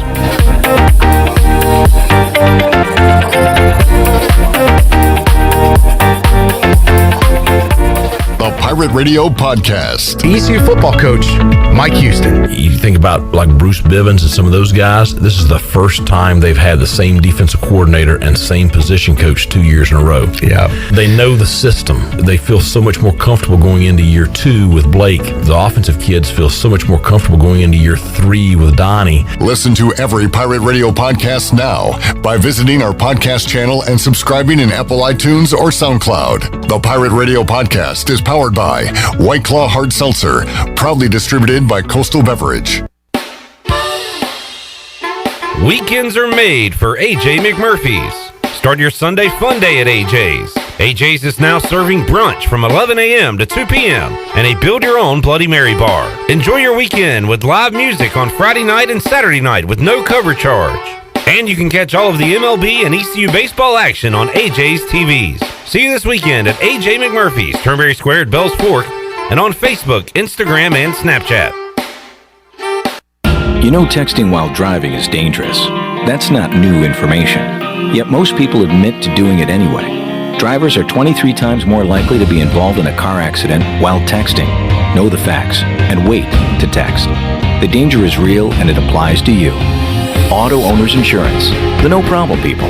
Information provided by Virginia Tech Transportation Institute. This is Jeff Gibson with Town Insurance in Greenville. Call me today at 756-8300. Go Pirates! This is Stephen Igoe. You've heard from me plenty on Pirate Radio Live and perhaps have read some of my work on hoistthecolors.net. Now get an extension of our in-depth coverage on the Hoist the Colors podcast. From game previews to immediate post-game analysis to emergency podcasts for breaking news, we've got you covered. A cast of guest co-hosts from fans, former coaches, and other writers join me for 2 podcasts weekly to break down all things ECU athletics. Subscribe to Hoist the Colors now on Apple Podcasts, Spotify, or Google Podcasts. Guess what, Greenville? Calzones are back. Community Calzone is the only restaurant in town specializing in calzones. Choose from over 50 different calzones, or you design your own with unlimited options, including vegetarian. Community Calzone also features wings, huge salads, and more. Plus, they deliver to almost everywhere in Pitt County. Located on Greenville Boulevard next to Ashley Furniture Warehouse, they're open for lunch, dinner, and late night for dine-in, pickup, or delivery. It's Community Calzone. Bostic Sugg Furniture in Greenville has been serving Eastern North Carolina since 1937 and been a proud member of the Pirate Club for over 45 years. We offer top name brands featuring Lazy Boy, Kincaid, Rowe, as well as a large selection of furniture made in America. Our factory-trained sales staff has over 100 years of experience and offers free in-home design service. Visit our website, bosticsugg.com, to shop 24 hours a day and follow us on Facebook for unique special offers. Compare and you will discover why Eastern North Carolina has been coming to Bostic Sugg Furniture for over 70 years.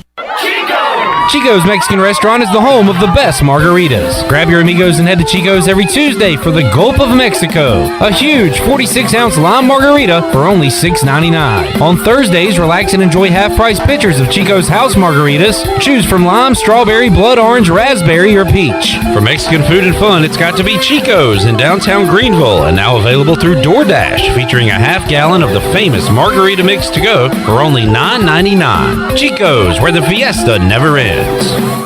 In studio today with Showboat, also known as Kyle Alligood, to his friends and family. Why F3? I come to F3 for just good old brotherhood and fellowship, and to get out the far side, to come out here to get my heart and my mind right. And just being around these group of guys every day just makes me a better person. One letter, one number, F3. Fitness, fellowship, and faith. All workouts are free of charge and open to all men. Leave no man behind, but leave no man where you find him. Learn more today at f3enc.com. This is Pirate Radio, WGHB Farmville, W224EI Greenville, WDLX Washington, and W281CH Washington.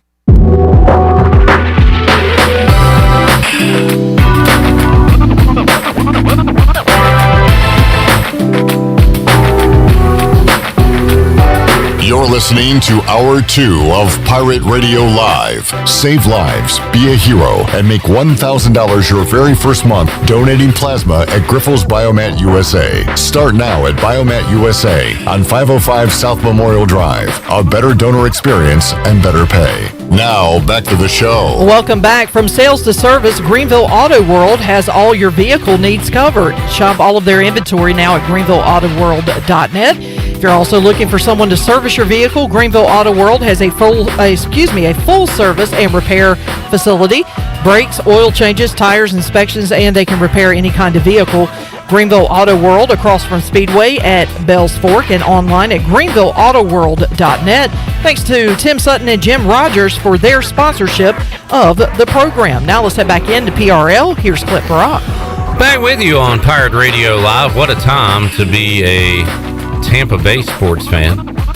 Another boat parade going on, this time for the Tampa Bay Lightning. I saw, Chandler, you mentioned this earlier this afternoon, that I guess the Stanley Cup sustained some damage. Oh, yeah. Something about those Tampa Bay professional sports athletes tossing around the trophy. Yeah. We saw Tom Brady earlier this year toss the trophy from successfully boat to boat. From boat to boat. Apparently, it didn't work out so for the Tampa Bay Lightning. So the cup could have a crack. But it's going to be sent back to Montreal. It will be fixed up. Okay. And it will be sent back to Tampa Bay. All right.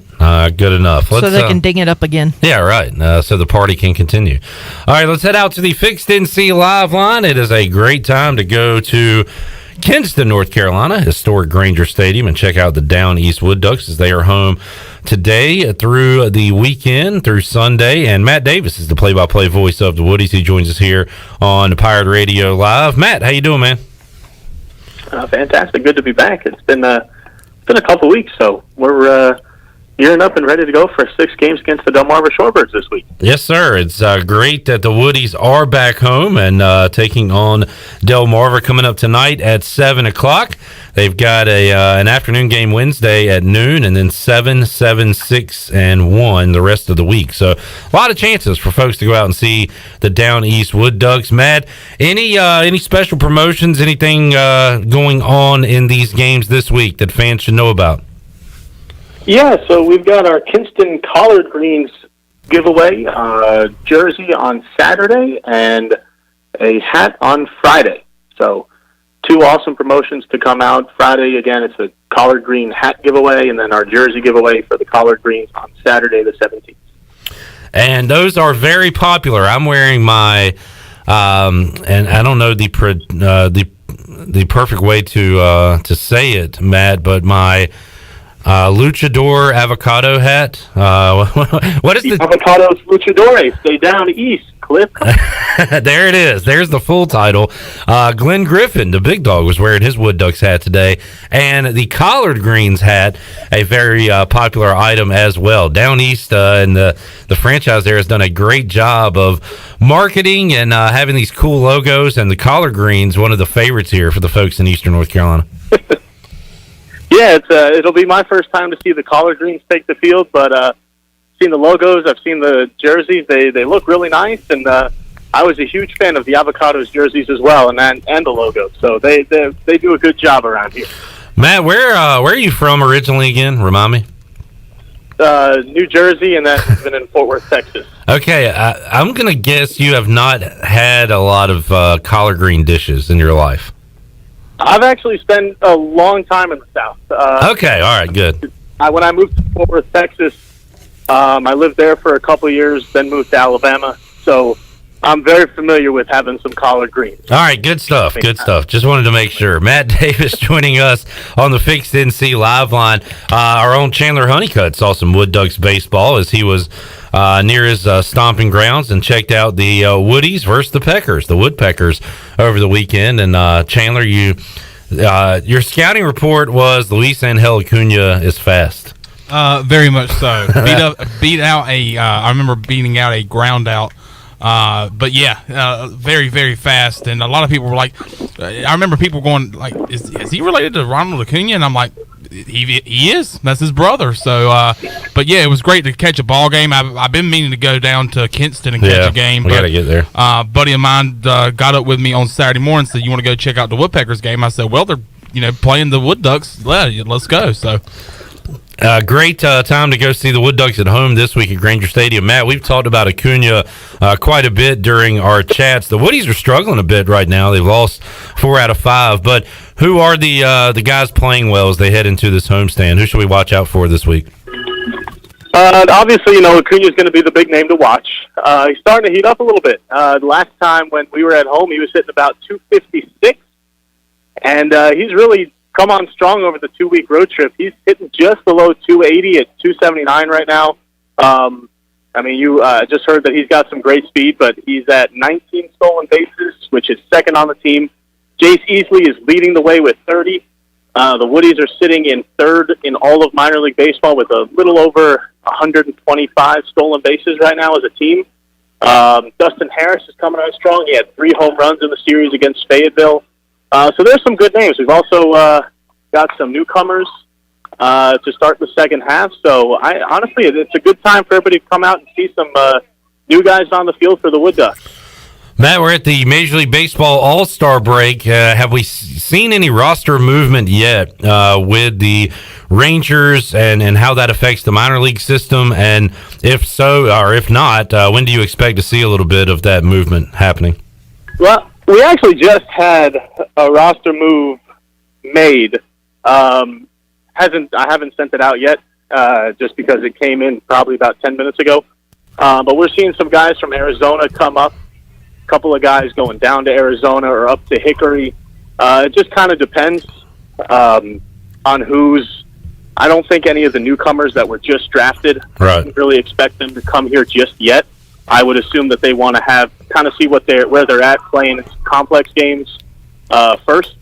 But probably, and they also have to sign their contract. So I'm assuming a good chance to see any of those new guys that we just selected would probably come in August at the earliest. Yeah, and I was told by someone a source close to the situation, as they say, that Jack Leiter, who was the Rangers' first-round pick, may not pitch again in 2021 and may never play at Granger Stadium. We shall see. He might bypass that, but there is a chance you could see the Vandy pitcher there at Granger Stadium at some point.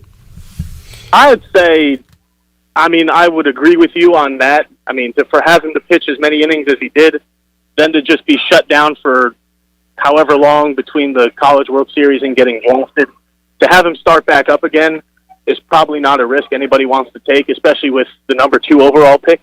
So I would imagine him either just going to the complex and getting all of his measurements done and taken care of and just being settled in. I definitely wouldn't expect him to come to Granger Stadium this year. If he comes next year, I would argue that he might be here for maybe 1 or 2 starts. Right. Blows them away, and he's definitely going to go right up to Hickory or Frisco. I definitely think he's good enough to go either start at Hickory or be up there within a week of next year. Matt Davis, Down East Wood Ducks play-by-play voice, joining us on the Fixed NC Live line. Got the All-Star game coming up tonight, Matt. Home Run Derby last night. Have you been watching any of the All-Star festivities? Will you be checking it out tonight? Maybe you'll have time when you get home to check it out tonight.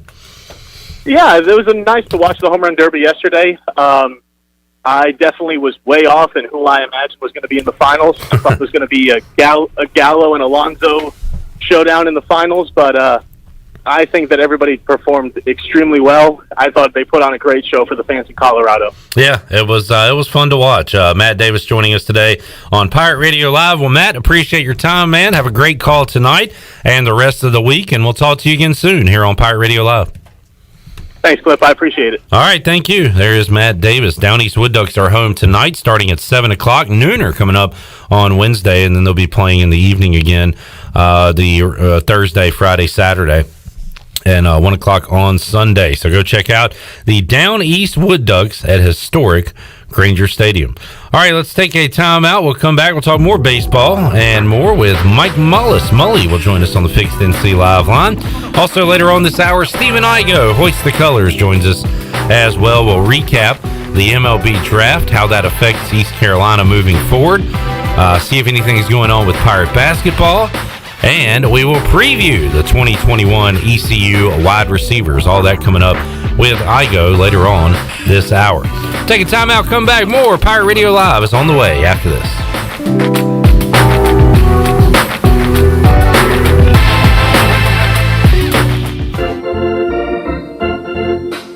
Down East Wood Ducks baseball is back. Come out Saturday, July 17th for the Collard Green Jersey Giveaway, presented by Down East Heating and Air Conditioning. Free to the first 1,000 fans. We'll see you at Granger Stadium when the gates open at 5 and first pitch is at 6. Be sure to purchase your game tickets in advance at woodducksbaseball.com or by calling Wood Ducks offices at 252-686-5164. Go Woodies!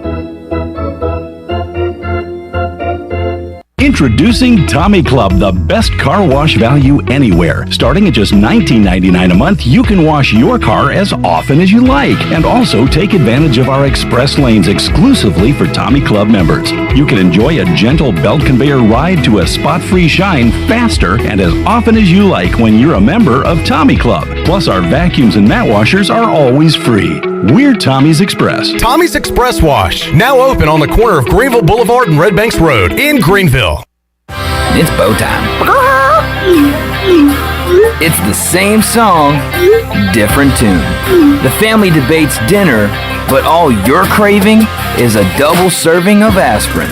So drop a big bow box on that pack of picky eaters. Because when you can get 8 pieces of chicken with 4 made-from-scratch biscuits, 2 fixins, and tea, dinner's easier than hitting mute on the group chat. Bojangles, it's bow time. At US Cellular, we believe everyone should get more of the latest 5G technology for less of your hard-earned money. Right now, everyone can get a free smartphone, whether you're a new customer or not, with no trade-in or hidden fees. US Cellular, America's locally grown wireless. Terms apply. See uscellular.com for details. Now that life is returning to normal, we have found a lot of good things that came from the pandemic. One of them is not having to go to the wireless store anymore. The Cellular Warehouse team has been in the business of delivering phones to your home and office for 20 years. People found out about our free delivery service and love the ease of getting a new phone, tablet, or hotspot. Call Toby Williams today at 252-799-7051 so you can start experiencing the joy of never going to a wireless store again. Cellular Warehouse, your local U.S. Cellular authorized agent. Bostic Sugg Furniture in Greenville has been serving Eastern North Carolina since 1937 and been a proud member of the Pirate Club for over 45 years. We offer top-name brands featuring Lazy Boy, Kincaid, Rowe, as well as a large selection of furniture made in America. Our factory-trained sales staff has over 100 years of experience and offers free in-home design service. Visit our website, bosticsugg.com, to shop 24 hours a day and follow us on Facebook for unique special offers. Compare, and you will discover why Eastern North Carolina has been coming to Bostic Sugg Furniture for over 70 years. Hello, this is Michael McGraw from Orthopedics East and Sports Medicine Center of Greenville. We offer a variety of services including arthroscopic surgery, sports medicine, carpal tunnel and general orthopedics, fracture care, total joint replacement, physical therapy, and on-site MRIs. For experienced professional medical care, visit our office on W.H. Smith Boulevard in Greenville and online at orthoeast.com. Orthopedics East providing services to ECU and Pitt County Athletics for over 35 years. Go Pirates!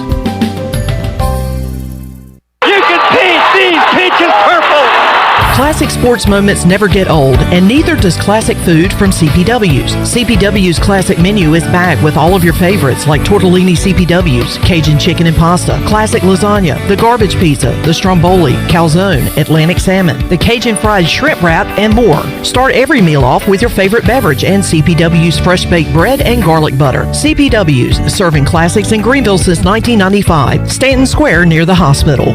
Pirate Radio. Go Pirates! Go Pirates! Arr! Yeah. The voice of the pirate nation.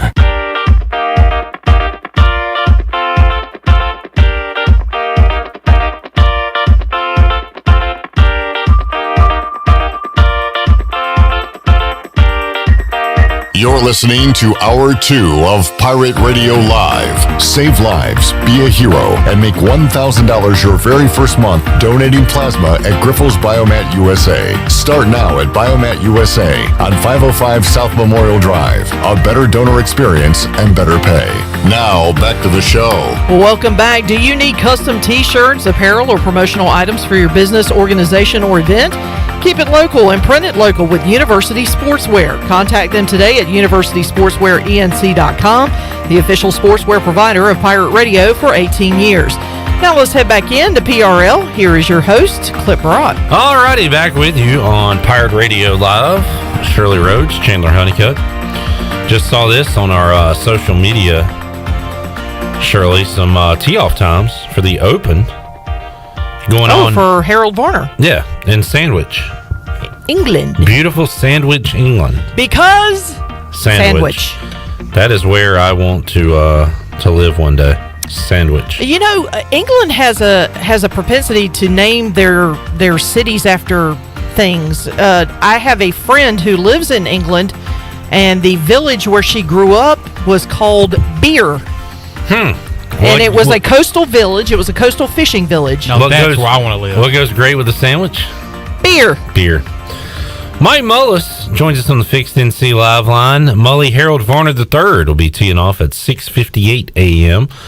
Round one of the Open, and he is in after a few players dropped out. I saw HV3, I think, moved up to 66 in the FedEx Cup standings. He is top 100 in the world of the world golf rankings. So HV3 still waiting for that elusive victory, Mully, but played pretty well at the John Deere, and we'll see what he can do in his next major opportunity. Yeah, we won't have to wait long.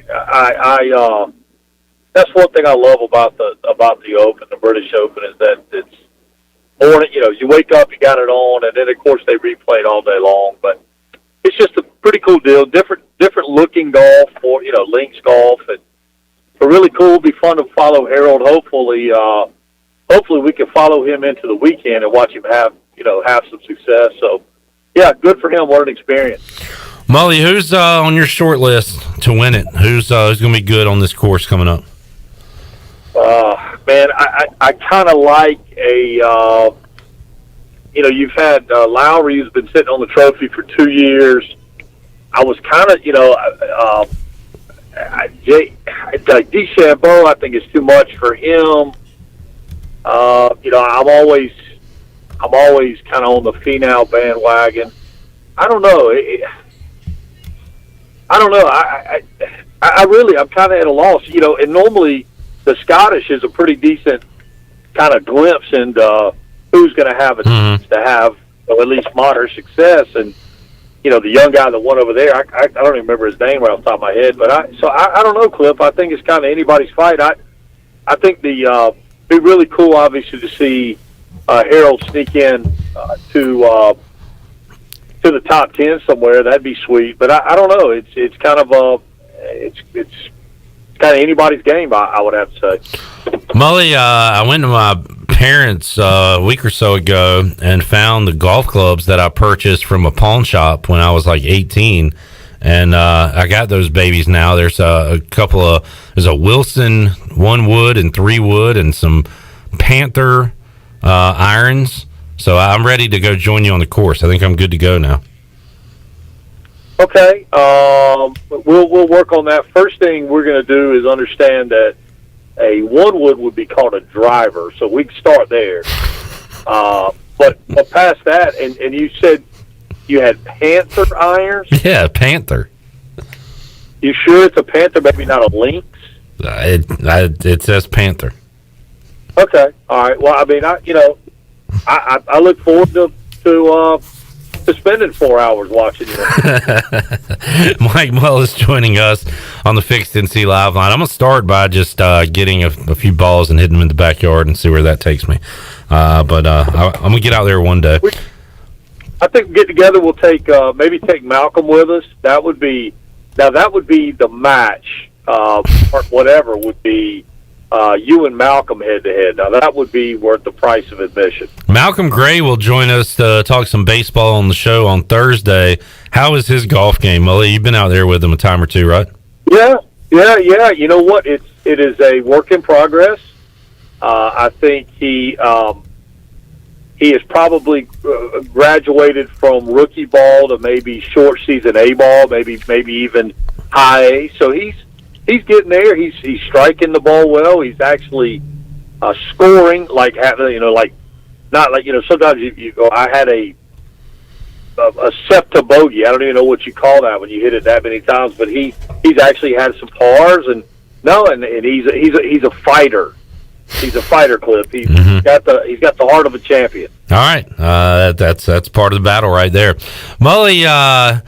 I know you are not big on the current game of Major League Baseball, but how about the trailer that came out last night, or at least I saw for the first time last night during the Home Run Derby, of the Once Upon a Time in Queens 30 for 30 that's coming out in September, the story of the 86 Mets and all those characters and all the winning. And I'm looking forward to this. This was a little before my time, but I know the story of Strawberry and Doc and some of those guys. This one should be pretty wild. I'm looking forward to this one, Mully. No, and that was when I was a Mets fan. So that was, I was 12 years old, and that was, honestly, Cliff, that's kind of when my love affair with baseball really got amped up. And I mean, the Dykstra and Hoto, and I mean,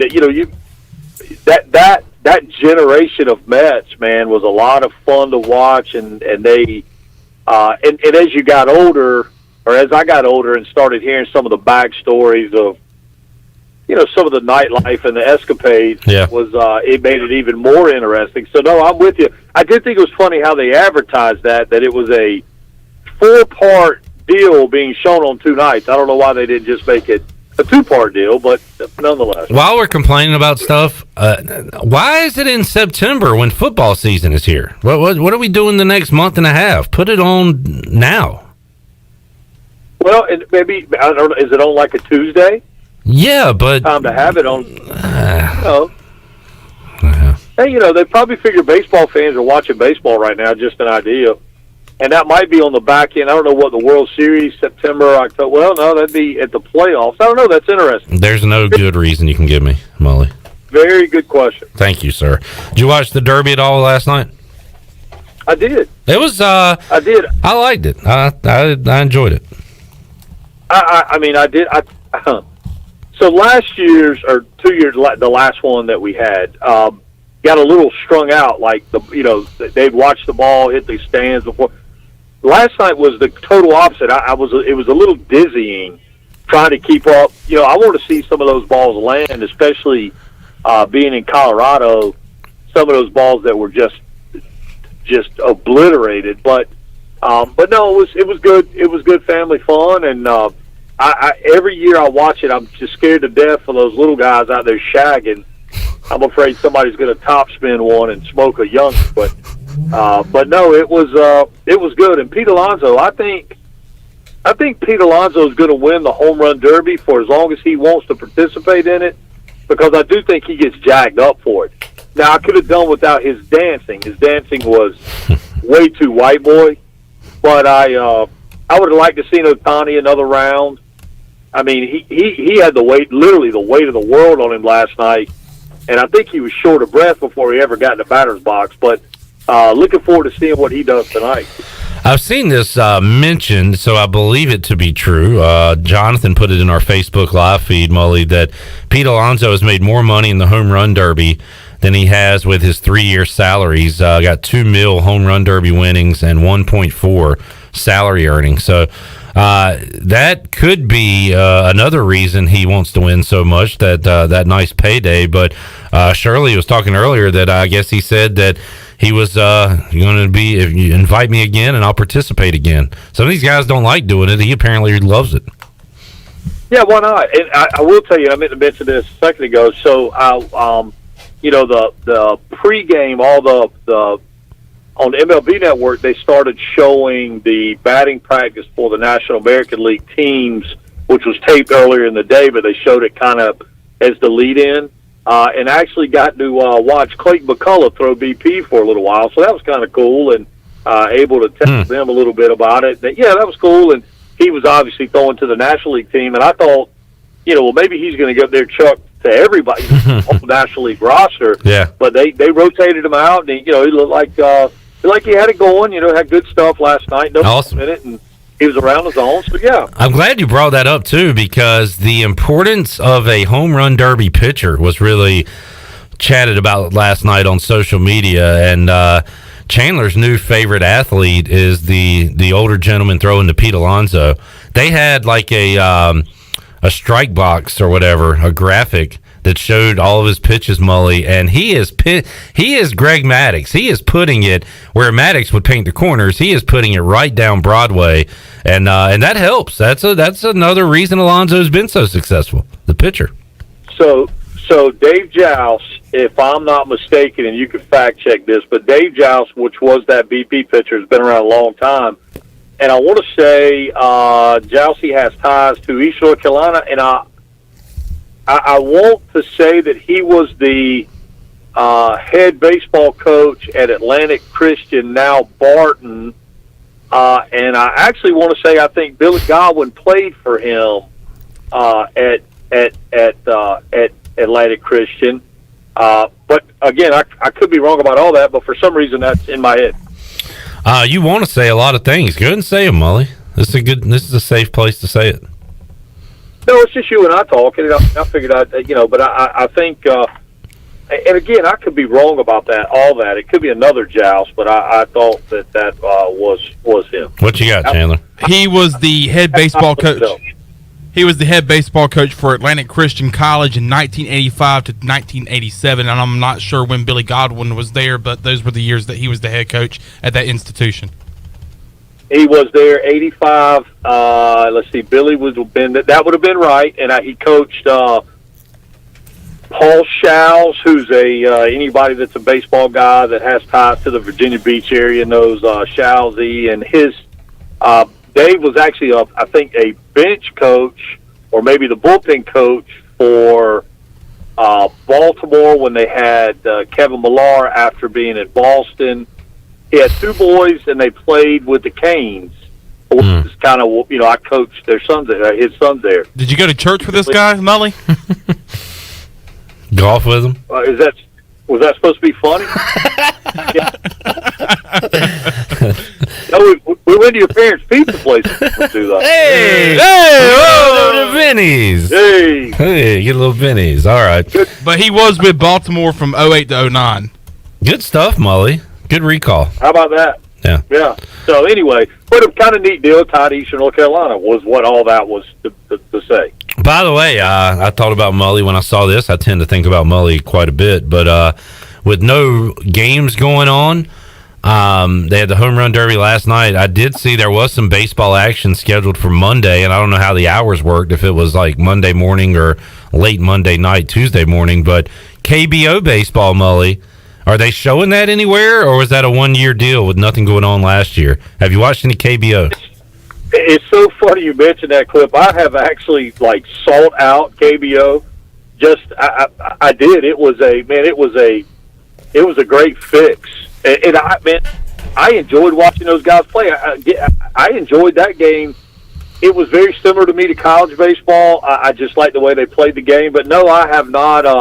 I've not had any luck. I found this. I don't even remember what it was called, but it's this network, and I tried to. It was kind of like a ESPN3 kind of deal, and I had no success. And then I felt like, well, maybe I'm getting ready to launch a huge virus onto every computer with my Apple passwords. Yeah, I stayed away from it. But no, I would love some KBO. That's funny. Maybe we can we start a petition to bring back the KBO? Yeah, let's get it trending. Jason is tuned in. He says one of the Joust boys played at ECU. So I don't know if we mentioned that, Molly. Yeah, it was DJ Joust. Yeah, DJ played at East Carolina.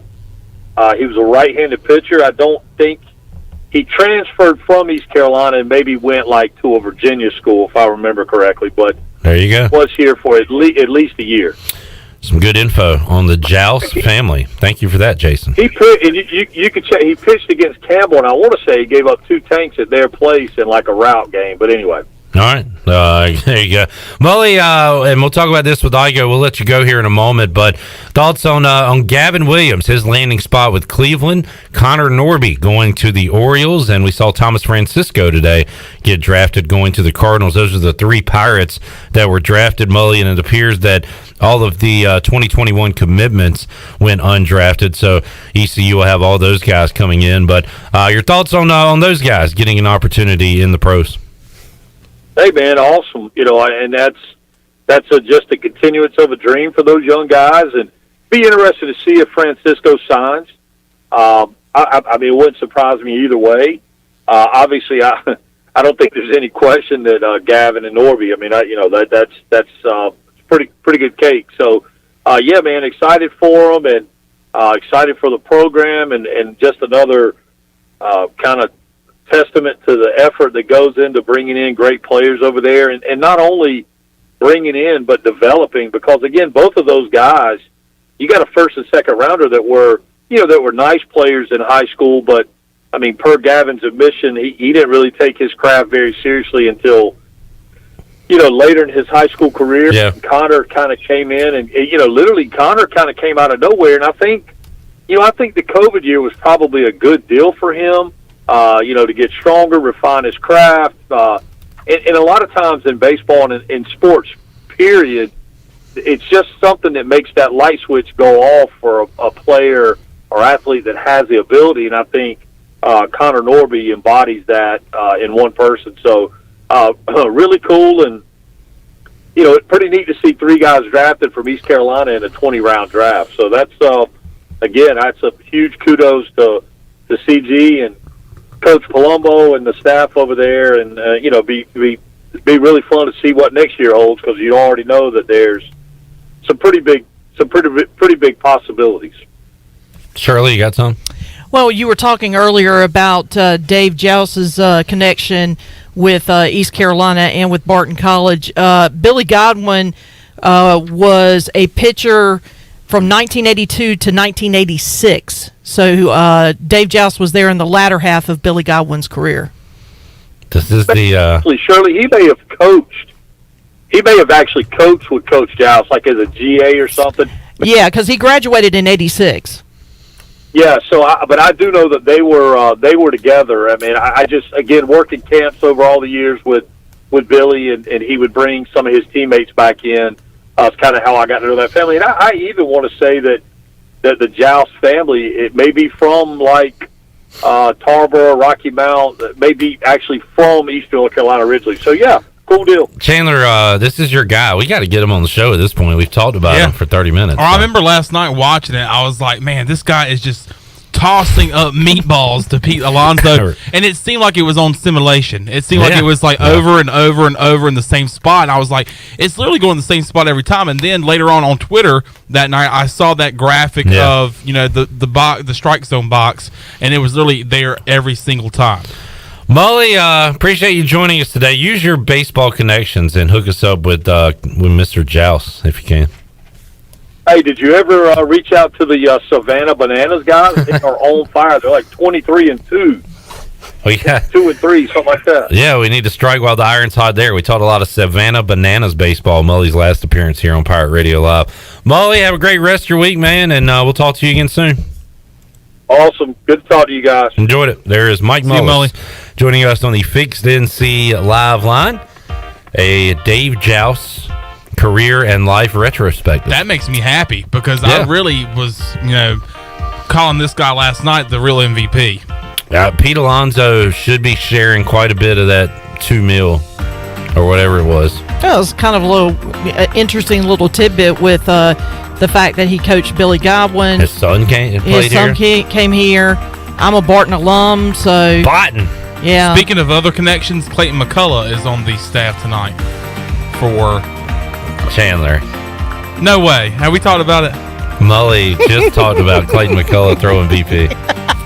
Yeah, you've done it now once in each hour. People probably think this is on purpose. It's not. This is like a true, ladies and gentlemen. But I always have to remember, nobody, a lot of people don't just sit here and listen to the whole show. People are in and out. Absolutely. So it's great that if we say something 3 minutes later, you repeat it. I remember when Troy had his Live at 5 show, he would always say, for those just tuning in. Yeah. So I'm doing that for the people just now tuning in. In fact, just to be safe from here on out, you should say for those just tuning in before you say anything. Just in case we just said it. Yeah. If you weren't listening 10 seconds ago. All right, we'll take a time out, come back. Stephen Igoe in the Red Hot Chili Pepper shirt will join us. We'll get his thoughts on the Home Run Derby. Saw he was going back and forth. Nothing major, but just having a discussion about the format of the Derby. We'll talk some baseball. And later on during his appearance, we will talk ECU wide receivers. We'll preview the wide receiver position for ECU in 2021. That's on the way after these words.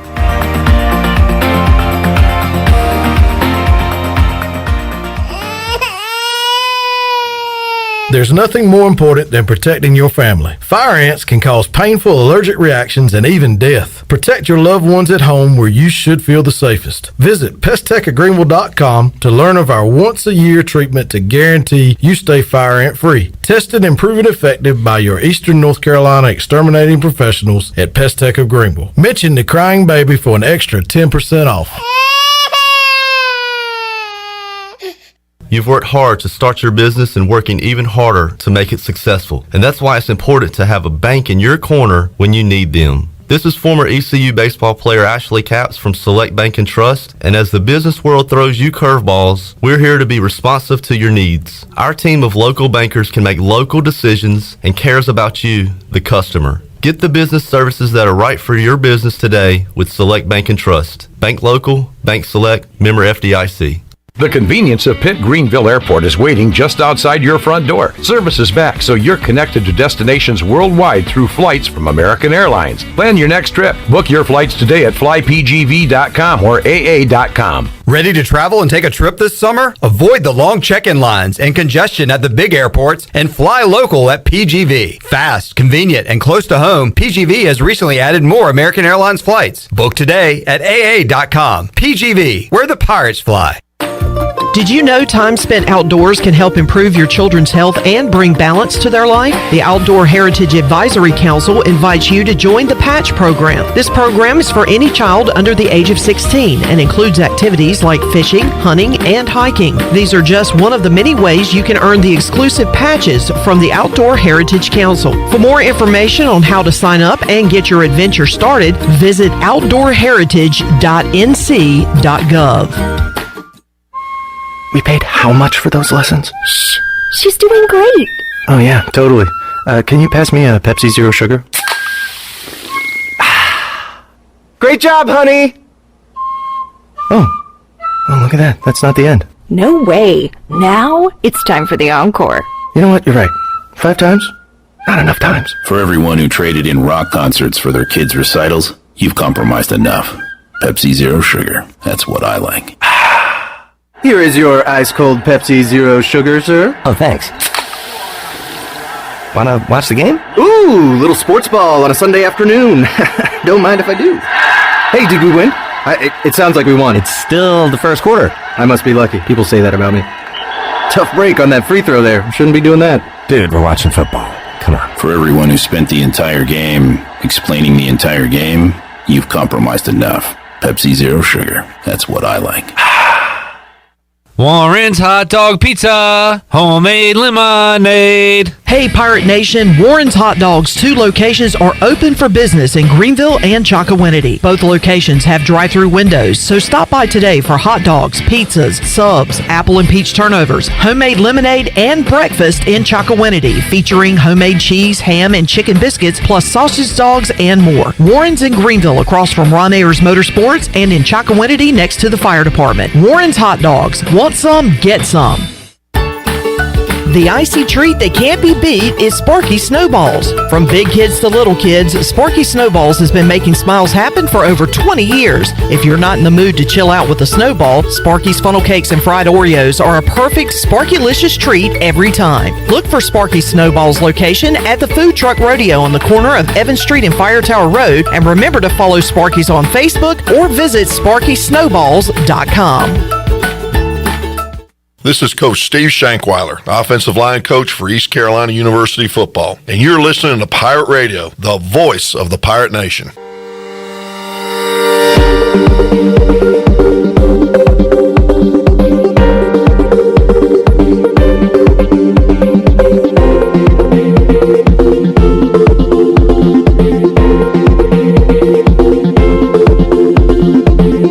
You're listening to Hour 2 of Pirate Radio Live. Save lives, be a hero, and make $1,000 your very first month donating plasma at Grifols Biomat USA. Start now at Biomat USA on 505 South Memorial Drive. A better donor experience and better pay. Now, back to the show. Welcome back. For the latest breaking news, interesting stories, and awesome contests that can make you a winner, be sure to follow Pirate Radio on our social media on Facebook, Twitter, and Instagram at PR927FM. You can join the close to 50,000 followers today. Now let's head back into PRL. Here's Clip Rock. Alrighty, back with you. One more segment to go here in hour number 2. Coming up in hour number 3, we will preview the 2021 ECU receivers. And I'm just now thinking Stephen Igoe. By the way, Stephen Igoe's here, homeless dressing blonde kid, wearing the basketball shorts and the Red Hot Chili Peppers t-shirt with that classic logo.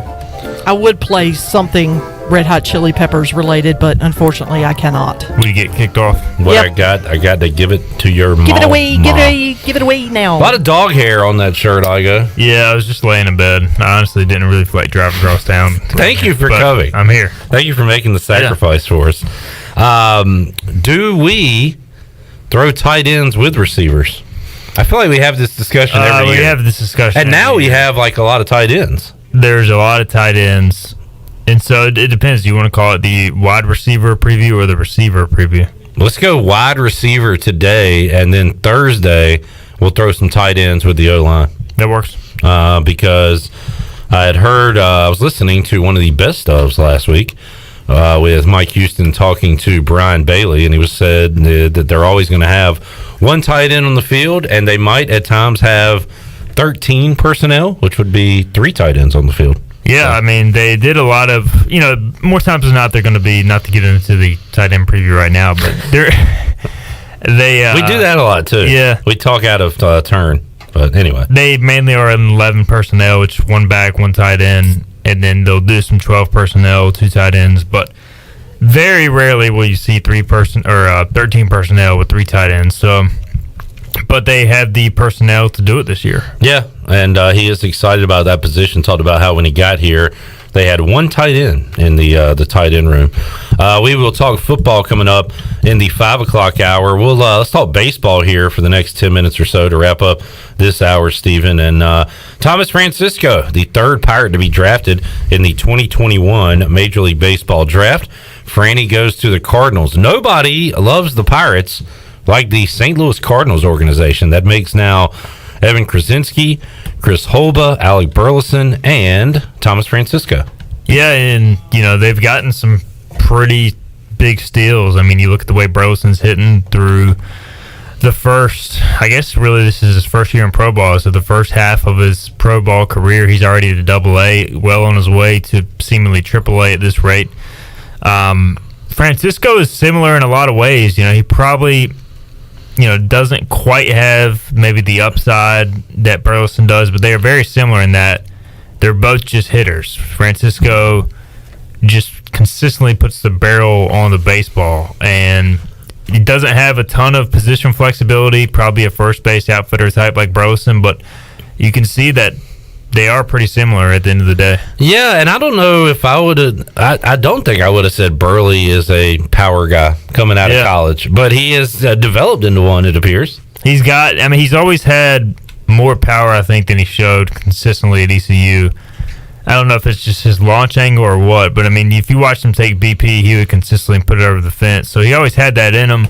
You know, Francisco is more of a line drive guy, but when he does elevate the baseball, he can hit it a long way. I mean, he's hit some no-doubters too. So, it's interesting. I think Burleson's swing and his setup is maybe a little more simple than Francisco. Francisco has a couple moving parts, and it doesn't look maybe as natural, but he just knows how to hit. And when you've got the hit tool, you're going to get drafted somewhere. It looked for a while like he might sneak through the draft, and I was just surprised because I heard there was a good chance he would go yesterday. So, I was just surprised it took this long for him to go. Mentioned the stat to consider earlier. Tim Hayes from the Bristol Herald Courier, I guess up where Francisco's from there in Virginia, tweeted out 49 walks, 47 strikeouts in his plate appearances at ECU, and that tells you a lot about him. And I hate player comparisons because, I'm not saying Thomas Francisco is Freddie Freeman, who won an MVP, but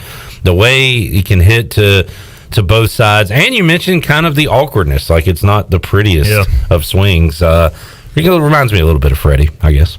Yeah, I mean, I think it's just if he played third base instead of first base and outfield corner, he's basically pigeonholed in that first base corner outfield role where there are so many good hitters in that role. It's hard to separate yourself. If he would have played third base more, he probably would have been a much higher pick. So, I mean, when he came in, that was his spot. Now, I don't know if it's just a matter of you have Zach Agnost and Ryder Drowse, who are two pretty elite defenders. So I'm not saying he couldn't have played third base, but I don't know if he would have been a plus defender there. But he's obviously plus with the bat. Who was third 2019? That was Giles? Okay. So he's had some good defenders in those spots at the hot corner. All right, Gavin going to the Indians. I like Norby's situation. We talked to Norby off the air, Igoe, that day he was here before he left, and it made a few comments to the effect of he wanted to go to a team with a good farm system and not a team like the Yankees that kind of just trades off their guys. I think where he landed is a good spot for him because the Orioles are certainly in a massive rebuild right now.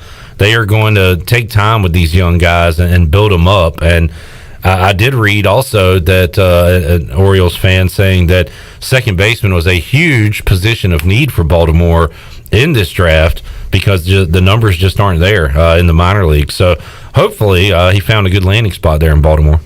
Yeah, I jumped on the Orioles podcast today to talk about Connor, what he brings to the table. And I think they're very excited about him, just a guy that, again, that just knows how to hit. And I think the interesting thing about Connor is a lot of people have pigeonholed him too as a second baseman, and he's got this rap having a fringy arm. I mean, he's got a good arm. I just think he needs to be a little bit more consistent fielding, but I could see him as a guy that could play multiple positions. I mean, play some third, play some short in a pinch. I mean, second is his best position for sure, but I could see him. He's athletic enough to play probably outfield if he had to. I could see him making a path as a kind of a utility guy if it came down to it.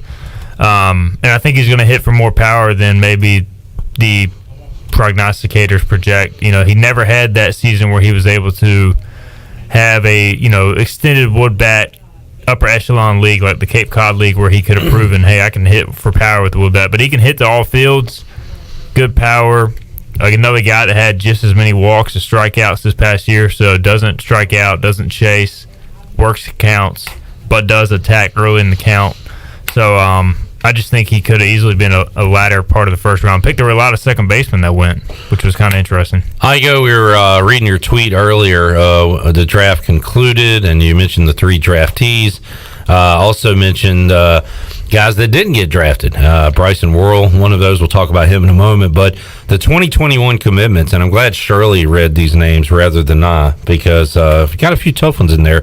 Ryan McChrystal, Trey Yesavage, and Ben Terwilliger. I think, I don't know how to Could pronounce. be Jur or Gur. Yeah, I'm not sure how you pronounce the last one, but he is a recent commitment from Barry University, a D2 school. Low 90s on the mound with a good slider. There was some draft risk there, but now that he made it through the draft, he'll come here. Probably a back-end bullpen guy. We'll see how he makes the transition from D2 to D1, but talented arm. Yes, Savage is a guy from the Northeast, been up to 94, 95 on the mound. 6'4" righty with very hard, good stuff. And he, from what I heard, had a very high number, and he wasn't going to come off that. So I kind of always figured he would make it to campus. He's got a lot of upside. It'll be interesting to see how he projects. And then McChrystal was the one that could have gone either way. He's kind of a catcher, another guy that could probably play corner, infield, outfield if needed because he's athletic enough. But ideally, your catcher of the future, good power, good frame. Getting all three of those guys on campus. They're already actually here taking summer school. Nice. At least the high school signees are. But keeping them on campus, especially at catcher, I feel like it's been a while since ECU had a true difference maker at catcher. It had some good ones, but difference maker. Like in terms of Watkins really was the last one. And Washer obviously was good, but I'm talking about really above average defensively. And then, a game changer with the bat. Washer could smash the ball, but defense kind of came and went at times. I feel like if there was a combine like they have in the NFL, that Bryson Worrell might have been drafted just because he's got all the measurables and is such a great athlete, but has kind of yet to string together a full season of what he has the potential to do. He certainly does it in spurts, and it's fun to watch, and you're like, okay, it's clicking for him, but just hasn't been consistently able to do it. And I don't know, maybe it's a Gavin Williams situation where he bets on himself or whatever and kind of comes back and has that year. What is the future of Bryson Worrell, you think? Well, at this point, I think if he was going to go, he would have went this year because he's a fourth-year junior. He's getting up there in age. And next year he'll be a fifth-year senior, so he won't have any leverage next year. Now, he can still get drafted if he has a big year. He just probably won't get paid as much as he would have liked. So, and he could still sign an undrafted free agent deal. I think the max is $20,000, but I would anticipate him being back. I haven't confirmed that one way or the other. He's already got his degree, so maybe he's ready to move on. But I do think if he comes back and has a big year, he'll get drafted somewhere because he's got those tools. And this year, slow start, picked it up, then he got hurt, and then kind of looked overmatched at the end against really good pitching against Vanderbilt. So, still could be a key guy if he comes back. I mean, his defense in center field is pretty elite. So, I think if this would have been a 20-round draft last year, he would have got picked for sure. And by the way, for those wondering about Francisco, I've been told, and Igoe, you've probably been told the same, that he, I think you were asked, what are the chances he returns? Can't say zero officially, but 1%. I think he's gone. Yeah. I mean, all you have to do is really look on Twitter and see all the, Cliff Godwin saying Cardinals got a steal. A couple other people like, hey, Cardinals got a good one. Like, it seems pretty clear that he's ready to move on and is going to move on. And, I think more than likely, if you have a 20-round draft, most of the time you kind of agree in principle before the draft pick happens. Did you like the home run derby last night? I did. I was very entertained. I can't remember the last time I sat down and watched the entire home run derby start to finish. And you liked the time aspect of it. Yeah. There was a lot of talk about should they go with the outs system again, where you get a certain amount of outs. Should they go time-wise? It did add something to it when the clock is ticking down. And I think we had one overtime at least. Mm-hmm. And we also had a couple where it was like it went down to the final home run. So. You could see the batters pick up the urgency when there was 30 seconds left, and they kind of be like, "Come on!"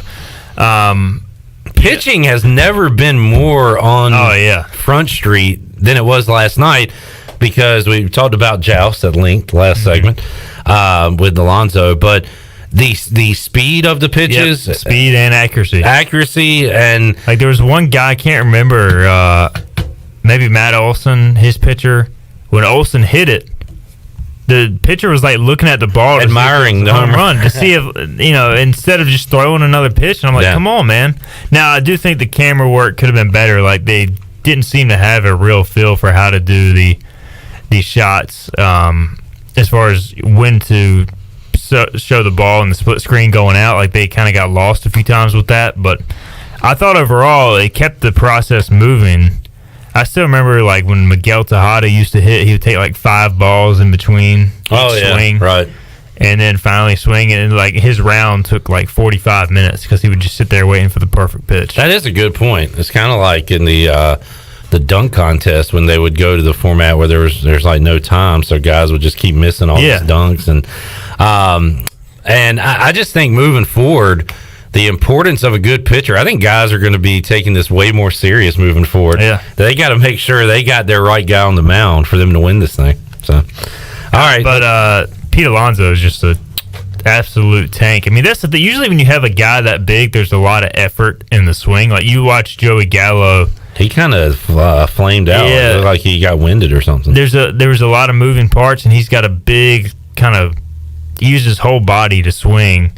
Not that the other guys don't, but there's just a lot of effort moving parts. So like, he got tired, whereas Pete Alonso was kind of he was just flicking the ball out, man. I mean, it looked like he wasn't even swinging max effort. He was hitting the ball 450 feet every time. So, I thought it was interesting. He was like, I want to, he kept making the statements about this is my derby, all that. And then they asked him at the end, are you going to do this again next year? He was like, I don't know. I got to think about it. I'm like, come on, man. Like, at this point, if you're all about bragging, you're the man, trying to set the tone, like, already commit the next year. Just do it every year until you lose. Yeah, make it his event.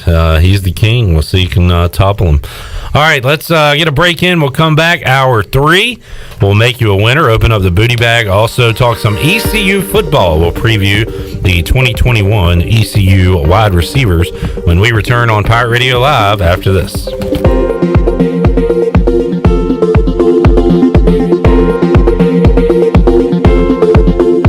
The Pirate Radio Podcast. Eric LeGrand. I'm a former Rutgers football player who was paralyzed 10 years ago at MetLife Stadium up here in New Jersey. And, all odds against me, doctors told me I wouldn't do this, wouldn't be able to do that. Being able to overcome so much adversity in my life it's just always been having just a newfound appreciation on life. And here we are 10 years after my injury, and there's just been so many blessings that have come my way, and I've overcome so many obstacles, and I just continue to push forward each and every day of my life. Listen to every Pirate Radio podcast now by visiting our podcast channel and subscribing in Apple iTunes or SoundCloud. The Pirate Radio Podcast is powered by White Claw Hard Seltzer, proudly distributed by Coastal Beverage.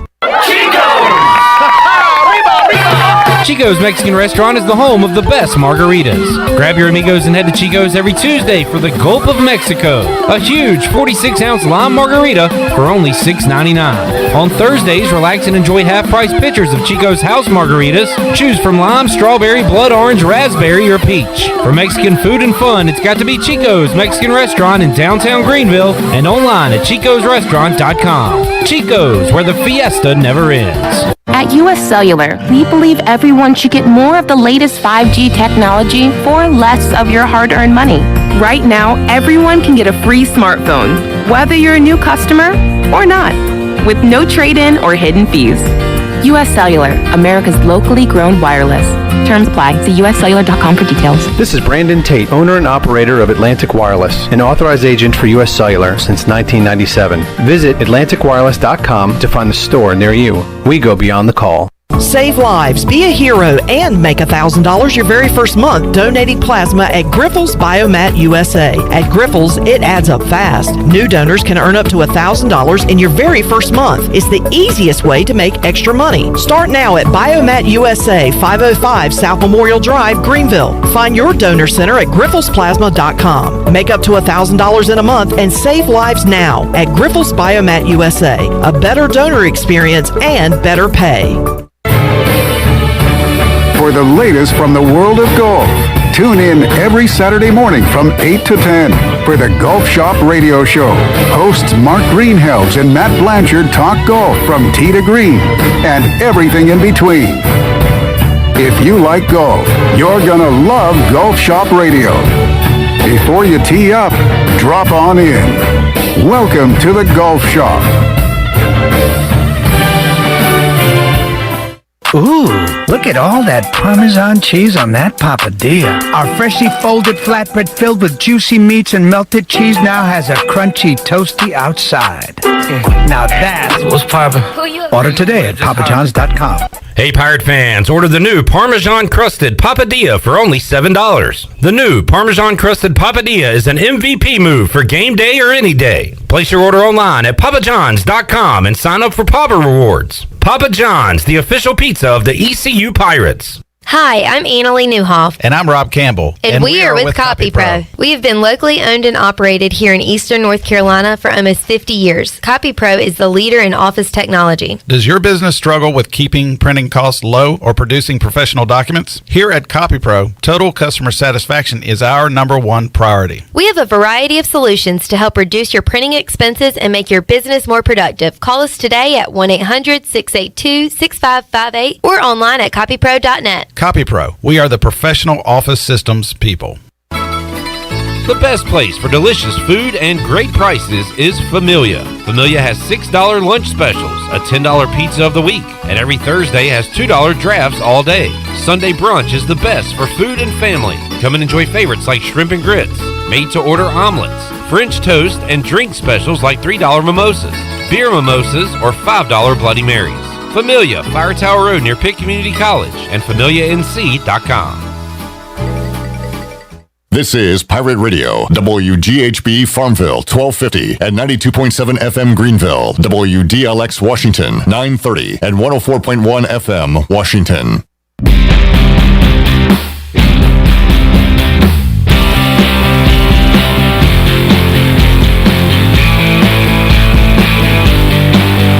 You're listening to Hour 3 of Pirate Radio Live. Do you need custom t-shirts, apparel, or promotional items for your business, organization, or event? Keep it local. Print it local with University Sportswear. Contact them today at universitysportswearenc.com. Now, back to the show. Welcome back. At Angel Oak, they continue to make customer service a #1 priority. A local mortgage advisor is the key to your transaction success. The combination of their local team's experience and Angel Oak's wide offerings of products from standard conventional, government, and portfolio loans has something for every financial situation.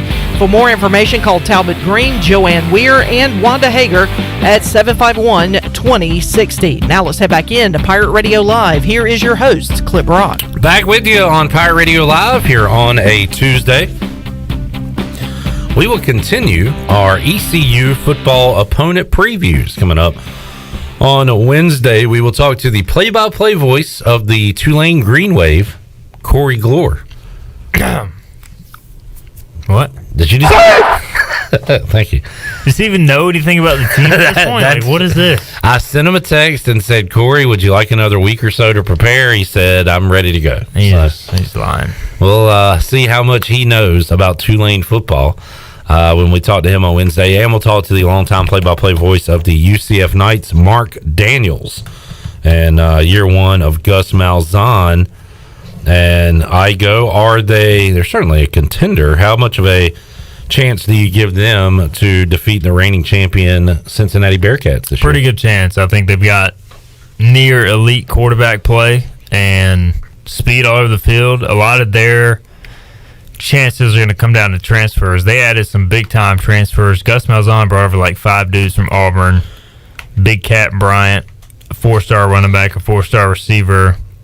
They brought in like 3 transfer receivers, including JUCO kid that ECU recruited, Caden Robinson. So we'll see. I think they're stockpiled with talent. A lot of it just depends on how that transition goes. Like, I feel like Gus Malzahn is going to be pretty boom or bust there. I don't think he'll be there long either way. Like, I don't see Gus Malzahn staying at UCF and building a dynasty. Not like O'Leary. How long was he there? He was there for a while, right? Several years, yeah. Yeah, and ended up flaming out after a lot of success. The number remains the same. You brought it up. Somebody had sent you a picture or a link of the ECU App State spread a couple weeks ago.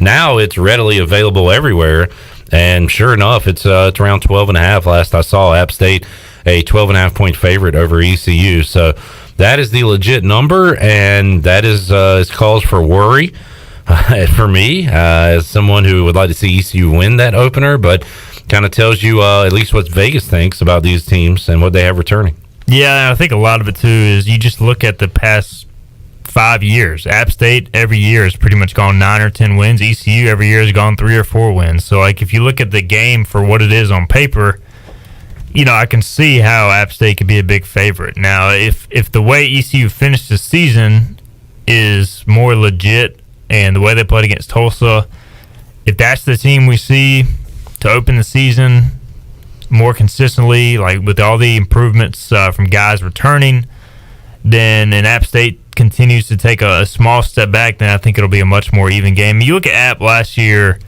I mean, they were very good once again, 9-3, but the good teams they faced, they got outplayed. Marshall, Coastal, and Louisiana. Granted, all 3 of those teams are really good, but Marshall shut them down.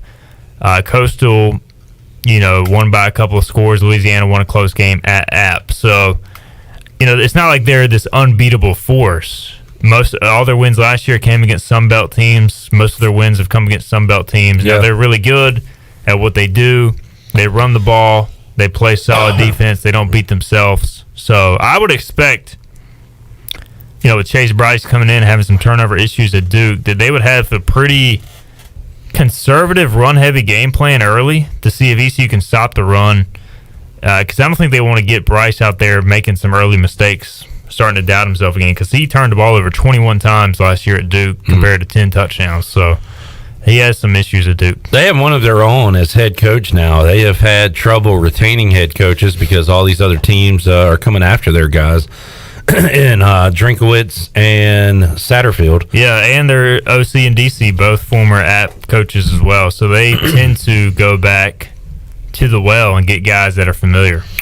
They have been on a great run like Temple, going through coaches and still having success, although Temple, their luck may have run out with Rod Carey. We shall see. They're picked near the bottom, if not the bottom, of the league. They lost a ton of transfers, quality transfers. You look at ECU and all the guys transferring out, they all went pretty much down to play. All the Temple transfers went up, like to Maryland or somewhere in the Power 5. The only guy for ECU that you could argue transferred up was Chase Hayden, and the only reason that happened is because Brett Beelam was at Illinois. So, I think ECU more or less lost guys that weren't going to see big roles. Temple lost guys that were starters and were all conference caliber players. So, and now they're trying to replace those guys with like guys who weren't playing at other places. So they might hit on some of them, like the quarterback they brought in, DeJuan Mathis, who opened last year's season opener for Georgia as a starting quarterback. He might be a pretty good ad, but they lost some serious firepower elsewhere. Steve and Igoe, always great to talk some football, and we will now preview the ECU wide receivers and talk about what the Pirates have coming back this year and also some guys to look forward to. And Stephen, we'll start with last year's numbers. And when a guy is like not that flashy but super consistent, you almost forget the numbers he compiles. And there are a lot of catches and yards to be made up from Blake Prohl moving on. 47 catches last year, led the team in yards with 577. Of course, we know what Tyler Snead has been able to do. Led the team in catches last year with 53. I was shocked at 2 C.J. Johnson numbers, and look, I'm here for the pregame and postgame and talk about it every day. I know what you're going to say.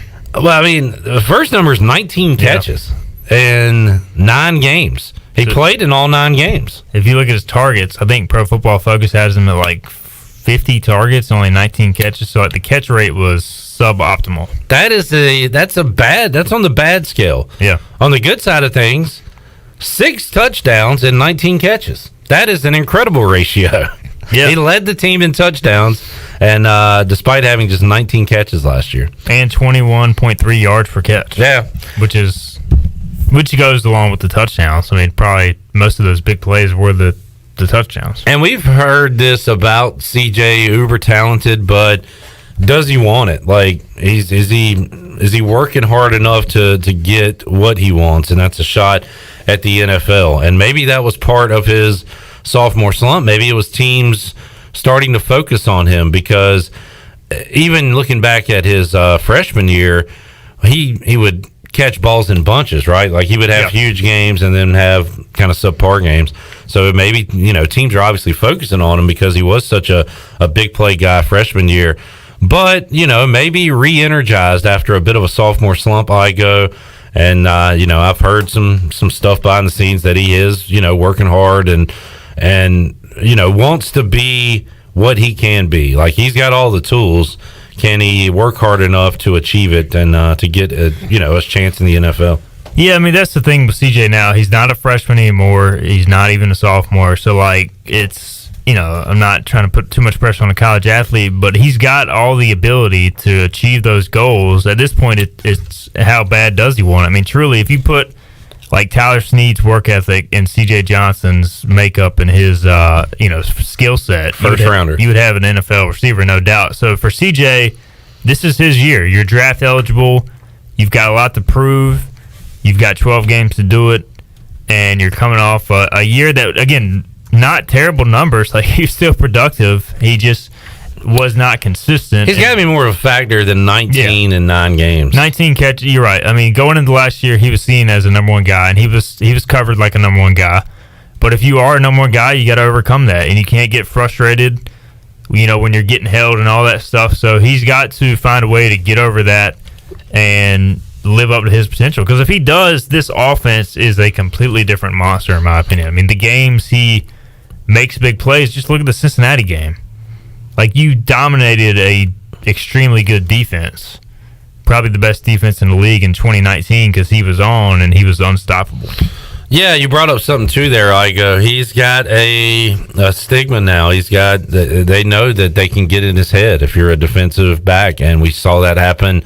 We've seen that happen several times over the last 2 years. Yeah, that was a game plan. That was a known thing going into games. Hey, number 5, hit him in the mouth, hold him, grab him, he'll get frustrated. And they'll get a little dirty with him too. Yeah. And I think his freshman year, he was not good at all handling that. Last year, he was better. Mm-hmm. But you could still tell it affected his game somewhat. Steven, I feel like we've talked about Audio Matosho more than he's produced as We've a Pirate. talked about him a lot. I mean, he is a third-year grad transfer, which is you don't really see too often. He's like 27 years old now.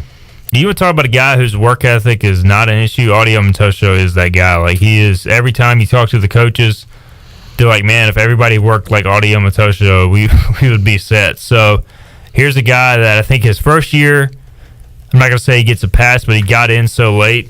He was so cleared so late that he never was able to catch up. Last year, great preseason. Remember, he had a good game against UCF, and I think he was inconsistent after that. So he's another guy. Catching the football is his big thing. Work ethic, showing up on time, doing all that stuff is not an issue. It's more, he's got some hands. Now you go on the field and you go, and this is your time to produce. You're sixth year of college at this point. I mean, but he didn't play at UCLA. That's the weird thing, because he was always hurt or just not playing. But he's another guy that looks like an NFL receiver in terms of his body length and catch radius and all that.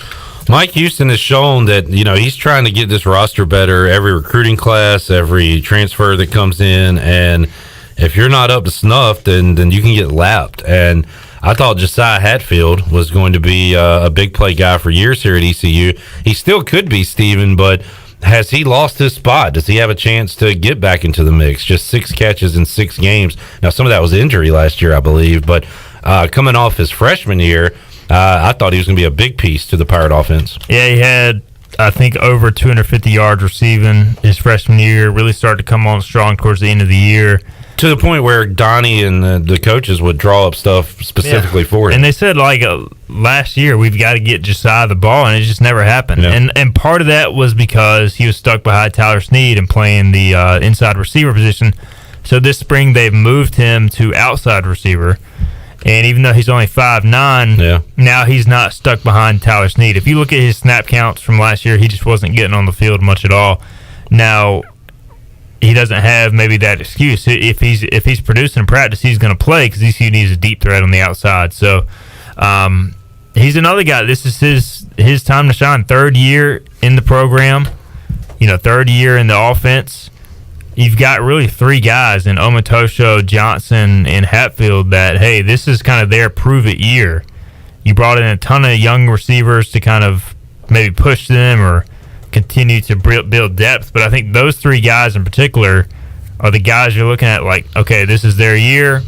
If not, then maybe we start looking for other receivers. Who are those other receivers? Those are the names really that, are returners that had stats last year. There is a lot of excitement for Tajee Hudson, what he can do. I'll ask Igoe, who is Jahari Patterson? Yeah, Jari Patterson. Jari Patterson. He is a name that some Pirate fans have asked you about that you'll have some scoop on, and also some other guys at this position. We'll talk about that when we return on Pirate Radio Live and continue to discuss the 2021 ECU wide receiver position. If you have a question or comment, you can chime in on Facebook or Twitter, and we will get to those comments as well.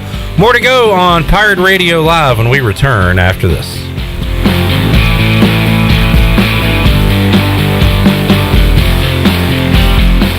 At Jimmy John's, we don't make sandwiches. We make the sandwich of sandwiches. We use fresh veggies because we don't hate salads. We just feel bad for them. We make our sandwiches exactly how you want because you're the one who's eating it. And we bake bread all day, every day because stale bread isn't bread. It's croutons. Sandwich history is written by the victors. Good thing we have legible handwriting. Jimmy John's, the sandwich of sandwiches. Order pickup or delivery on the app.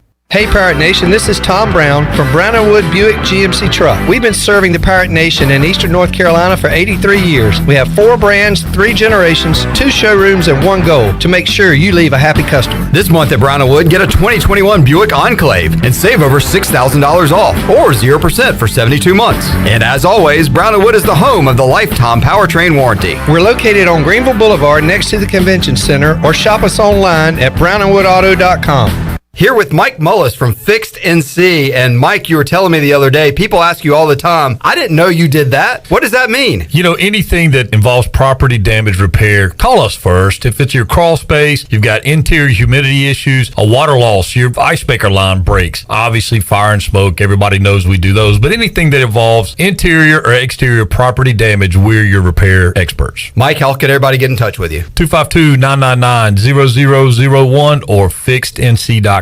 If you're recovering from an injury, getting back into sports, dealing with everyday pain or fatigue, then Kinetic Physical Therapy and Wellness can help you get back on track and live well. Kinetic's award-winning staff features a TPI golf specialist that offers assessments and rehab to help you get back on the course and playing your best. This is Dr. Shondell Jones, and you deserve to live well.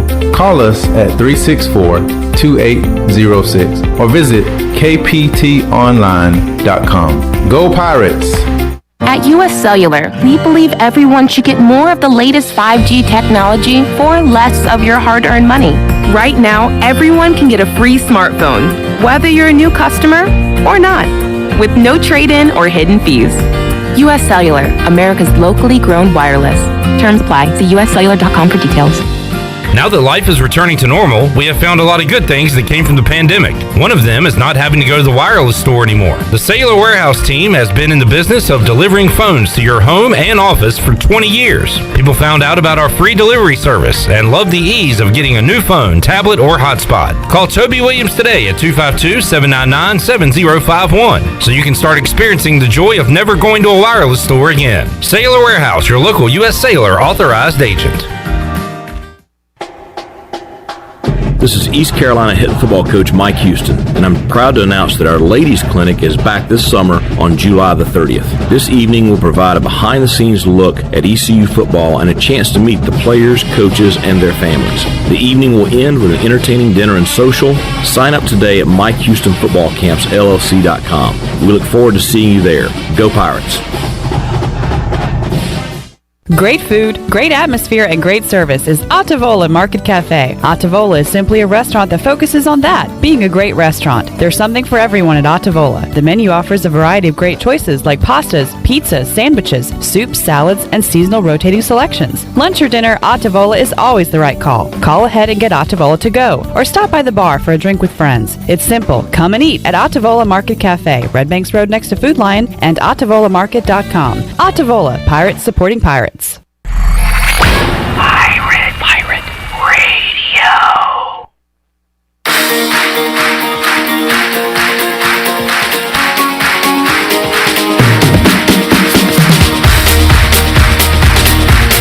You're listening to Hour 3 of Pirate Radio Live. Do you need custom t-shirts, apparel, or promotional items for your business, organization, or event? Keep it local. Print it local with University Sportswear. Contact them today at universitysportswearenc.com. Now, back to the show. Welcome back. Quality Equipment is your full-service John Deere dealer with 28 locations to serve you.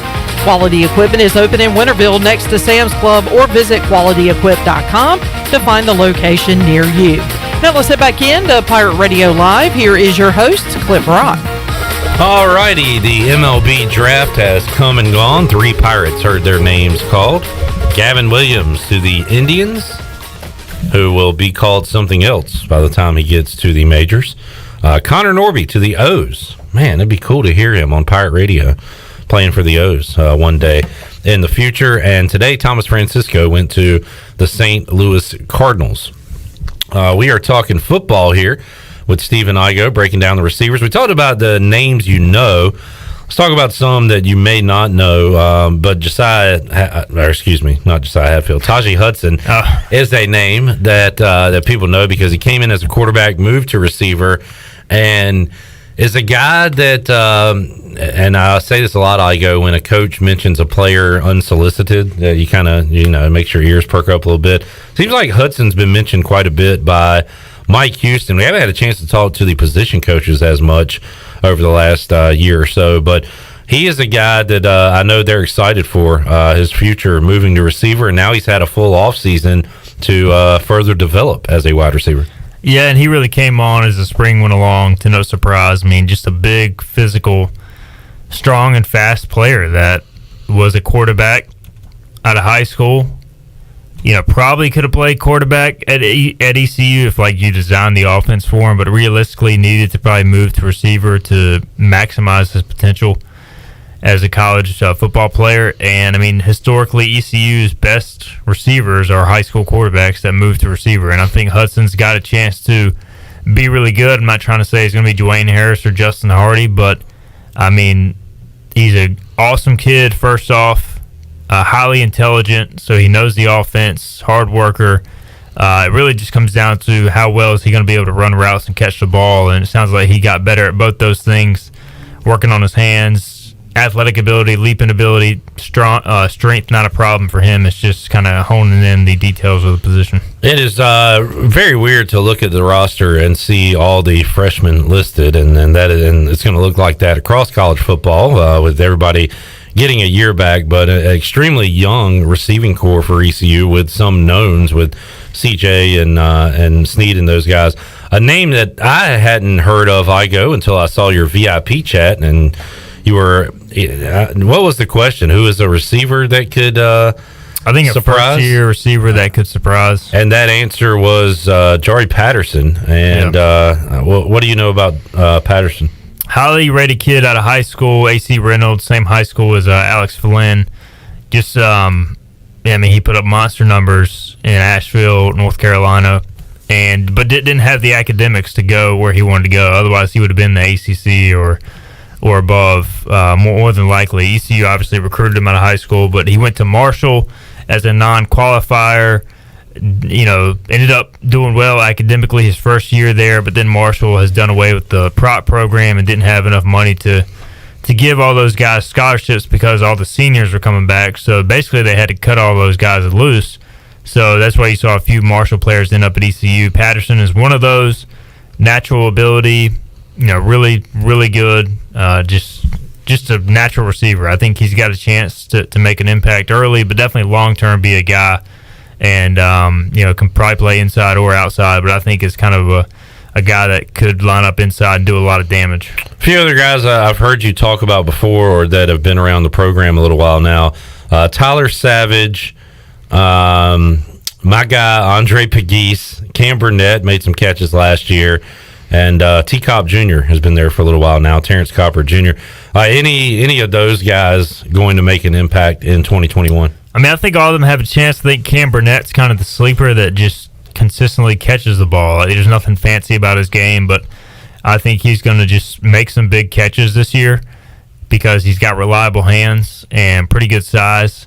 Pegues is another guy we've been kind of waiting on. I think this is his chance. That he's played special teams a lot. Now is he going to develop into a receiver, or is he just going to keep being that special teams guy? Time will tell. This is a big year for him. Savage is just, he looks like a tight end playing receiver. He's huge. I don't know what he's listed at, but he looks like a dude that is tough to match up with. Yeah, listed 6'3", 199. Yeah, and I feel like he's even bigger than that. Probably 210, 215. So he's the guy that can make an impact in the red zone. Still very young in his career, but I think he's definitely got a chance to. You just got so many unproven guys, but guys with potential. Names we have not mentioned. Ray Rose, wearing the number 0. That's going to look weird. Tyree Saunders. But those guys are transfers. Rose from North Carolina. He was a 4-star recruit out of high school. And then Saunders was the kid who came down to ECU and Virginia Tech out of high school, went to Virginia Tech, just wanted a better fit, so came to ECU. Troy Lewis, good wide receiver name. Sounds like a guy that could play in the NFL with that name. And he's another really intelligent big kid, 6'3", 200. Matoka High School. I think he had 40 offers, several Ivy League schools, military schools. So he's a little raw, but I think he's got a chance long term to be a guy. And all these guys we're mentioning are classified as freshmen. Yeah. To this point, Kerry King is the spring darling. Scary Carey wearing the 17 like Terry McLaurin. So we heard his name in the spring. Josh Murphy, TJ Lockley. And is that everybody? Cole Burgess. That rounds out. They got a ton of receivers. Cole Burgess from South Central High School. Okay. He's a special teams guy. I tell you what, Kerry King and Josh Murphy both impressed me in the spring. Murphy was a teammate of Mason Garcia at Carolina Forest. They were both in the same class. And TJ Lockley, they landed him over Illinois in the 2020 class. Speed. He was another guy that was really a high school quarterback, but is going to play receiver in college. Just a guy that profiles as an inside receiver, fast, quick twitch burner. Quick twitch, love that. These guys that stepped up in the spring, was that because players were not healthy to play ahead of them, or they're just getting an equal number of reps? What are the reasons we see these spring guys who don't always transition in the fall? Well, both. 8 of the dudes we've mentioned got in the summer, so right. So there was those guys. These numbers weren't here. Yeah, so you don't have as deep of numbers. You might have some guys coming in that are more talented, that could play, that could start out higher on the depth chart or whatnot. Otherwise, you have injuries. If you have Tyler Snead, once he finishes his first 2 series, you're not going to play him in a spring game any more than you have to, because what is the point? So there's just more opportunities for those guys to make plays, but that's just how you end up coming up the depth chart. Like Elijah Morris early in preseason camp last year probably got more reps than he would have, because they were trying to get a number of guys in there, or had some guys missing practice time, and he just kept showing up on film, and that's how you end up working your way up the depth chart and getting a chance. We'll get back to wide receivers in a moment. I don't know what position these guys are, but Scott is our Maryland guy, so he always has Maryland-related questions. Thoughts on Jacob Sacra from Baltimore, Maryland, class of 2022, I guess. What do you know about him, Igoe? And he also asked about another Maryland native, Isaiah Foote. He's asked about 2 offensive linemen, so should we save them for the O-line preview or go ahead and answer it? Well, Scott's tuned in now. Right. We'll talk more about him on Thursday, but we'll get some I'll give you thoughts. A brief rundown. Yeah. Jacob Sacra is the highest rated offensive line commit in the 24/7 Sports Composite era. which is since 2000. Yeah. Wow. So he had several offers throughout the recruiting process from, Power 5 programs, etc. Ended up visiting in June, committing publicly on July the 6th. So he's a big addition, the 5th offensive line pledge of the 2022 class. Ain't getting it done. Really high on him. Isaiah Foote's a second-year offensive lineman out of Maryland, and I think had a transition period last year, had some stuff to overcome, but I thought this spring he made as much progress with his body from last fall to this spring as anybody on the O-line. Like, he just looked much thinner. Like, he redistributed his weight. He wasn't small, but he, added the weight in the good area, added some good weight to him, was working at center, guard. I think he's got a chance to help in the next year or two. We've done this for a while now, and for many years, the wide receiver room was the best position group on the East Carolina football team. Where do they stack up now, 2021? And if they're not number one, what is, do you think, the best position group for ECU football? I don't know. You got two great running backs returning. Yeah, I feel like running back would probably be number one because, to me, receiver is definitely up there, but outside of Tyler Snead, you don't have a slam dunk in the room because CJ still has things to prove, and you got a lot of talent, but unproven. Yeah, nobody's proven they can go out there and be the guy. Yeah, outside of Tyler Snead, and CJ, I guess to an extent has, but each Saturday what you're getting from Tyler Snead. Yeah. From week to week, it could vary with these other guys. So, and again, that Pro, Pro was steady. You knew what you were going to get from Blake Pro. Yeah, that is a lot of stats to make up for with him moving on in his career. All right, anything else? Any recruits, wide receiver? Shall we talk about our favorite all-time receivers again? My favorite player in ECU history is Dwayne Harris. It's not even a comparison. The guy was just the embodiment of how you play football at East Carolina. Yeah. Every facet of life. But you'll get some argument for some people. Chandler, who's your favorite wide receiver in ECU history? Justin Hart. Growing up, I was a Larry Shannon guy until Dwayne Harris came along. I was a big playmaker. The playmaker, Dwayne Harris. I like him. I thought you said Michael Irvin. You said you were a big playmaker. Oh no, I'm a big fan of myself. Yeah, Dwayne Harris was a favorite of mine. Yeah, most 17. Underrated ECU receiver of all time, Andre Allison. He was really good in a offense that didn't really do anything. I was a big Danny Webster guy.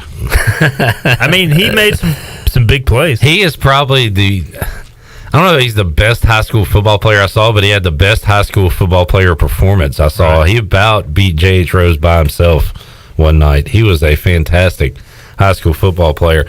Andre Allison, didn't people he threw up the Wolfpack, so he'll be a legend for that.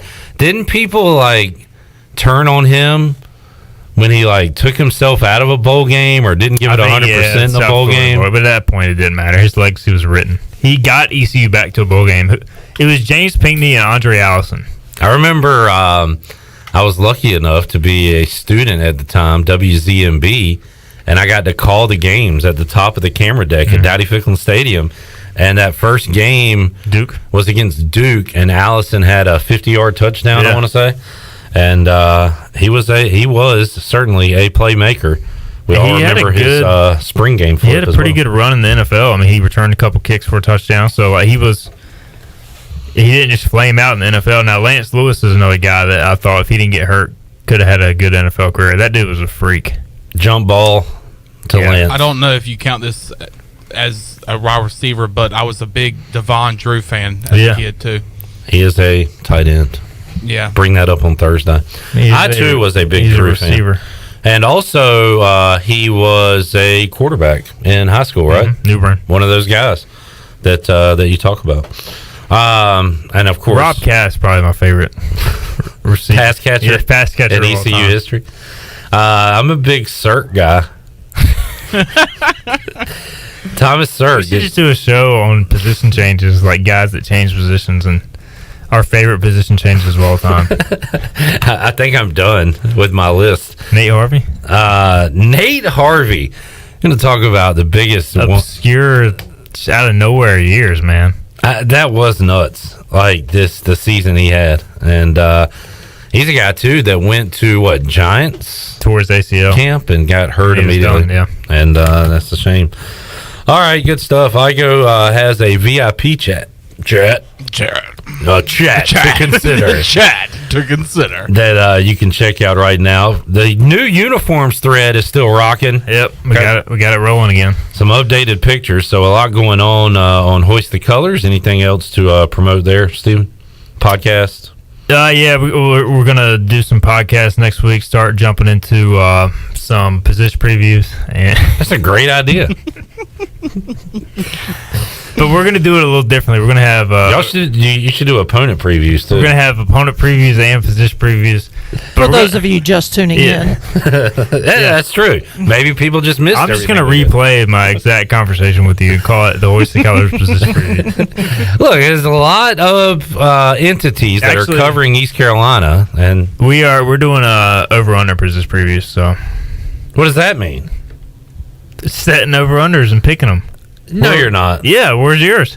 We're doing that. Where's yours? We do that right before the season starts. That's too bad. You should probably think about that. You should probably do that before we do. Damn.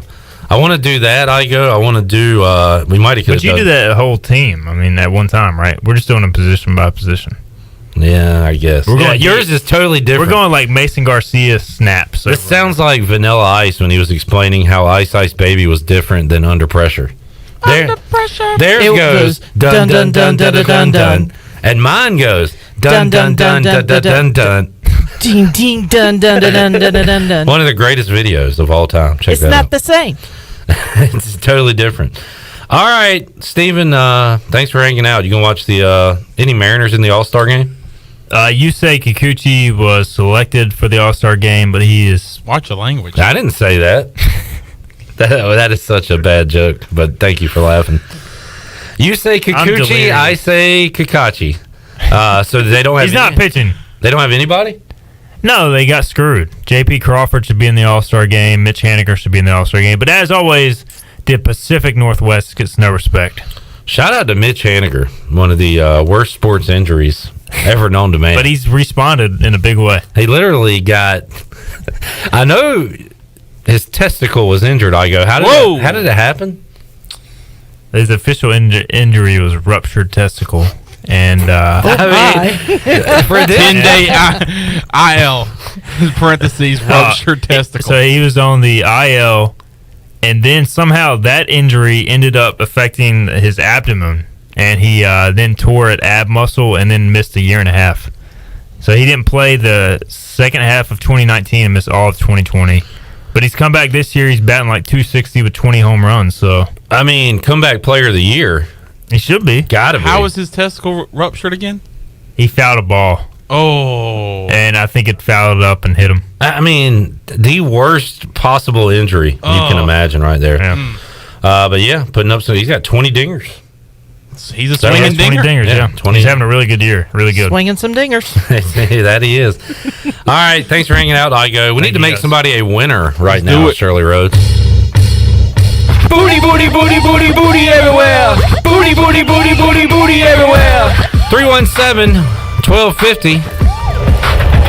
You want to stick around and see what we're giving away? No, Steven leaves before. I got to go pick up Billy Verde.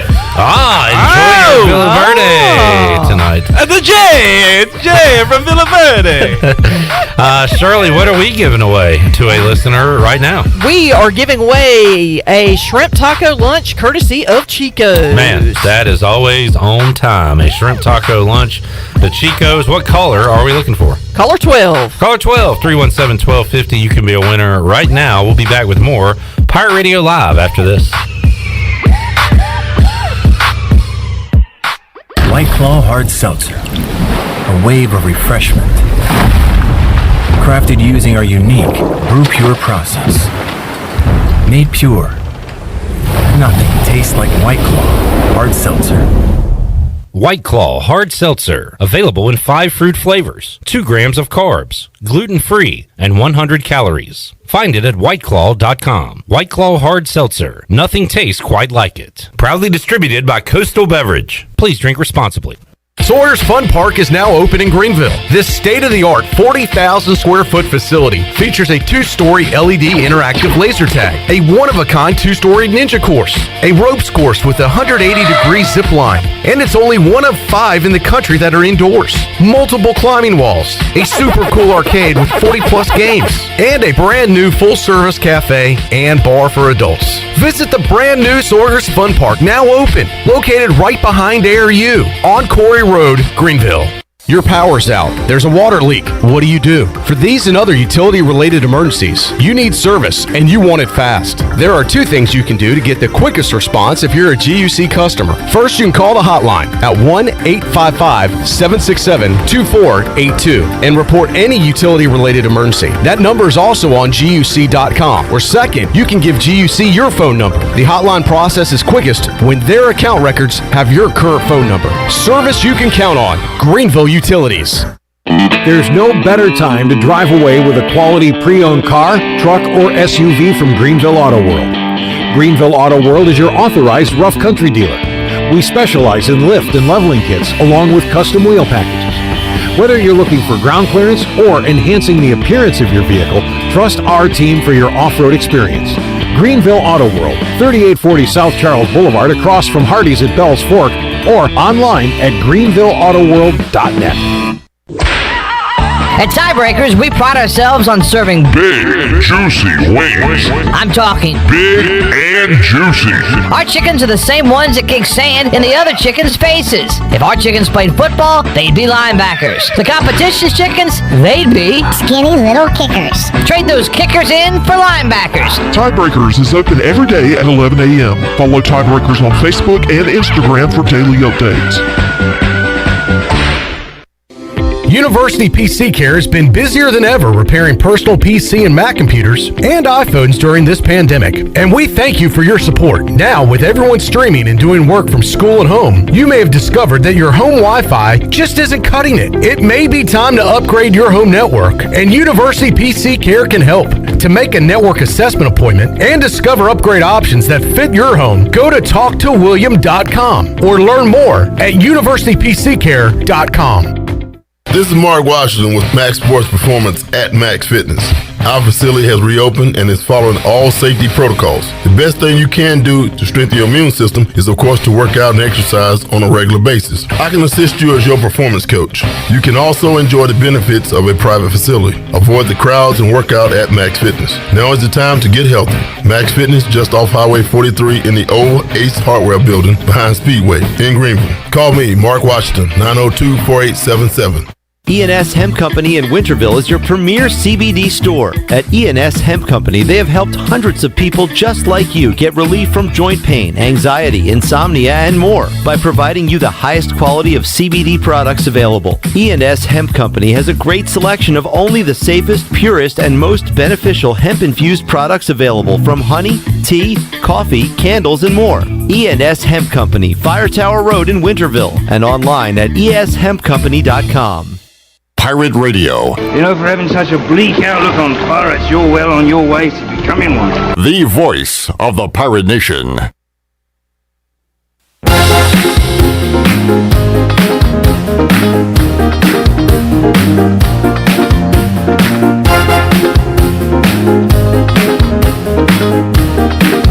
You're listening to Hour 3 of Pirate Radio Live. Do you need custom t-shirts, apparel, or promotional items for your business, organization, or event? Keep it local. Print it local with University Sportswear. Contact them today at universitysportswearenc.com. Now, back to the show. Welcome back. Hey, congratulations to Robert Matthews of Ahoskie. Picked up a shrimp taco lunch courtesy of Chico's. Grab your amigos and head to Chico's. Enjoy your favorites like shrimp tacos, steak and chicken fajitas, burritos, enchiladas, ACP, and more. Plus, ice cold cervezas and Chico's famous margaritas are always available. For Mexican food and fun, it's gotta be Chico's. Now let's head back in to PRL. Here's Clip Brock. Alrighty, back with you on Pirate Radio Live. I was going to get to this earlier, but we ran out of time in the first segment of the show today. Team USA loses their second straight exhibition basketball game. They lost to Nigeria on Saturday And last night, they lost to Australia. Now, let's get this straight. It's great. On Saturday, they lost to Nigeria by 3 points.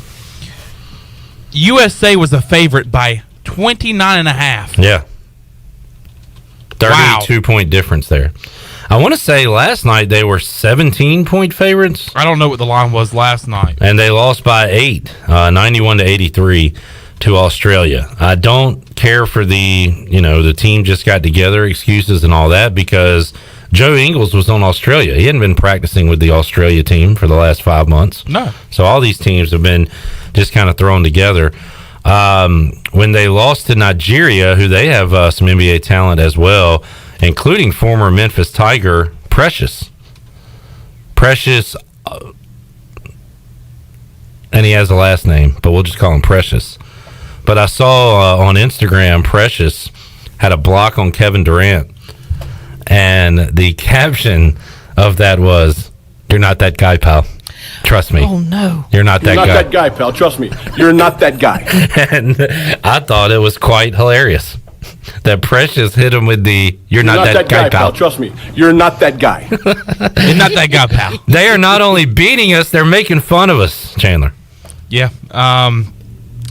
And I want to say this is the first time since professional players have participated in the Olympics that this has happened, where they've lost 2 straight exhibition games. The world has definitely caught up in my lifetime with USA basketball. Like, I mean, you look at the Dream Team numbers and they would beat everybody by 40 or 50.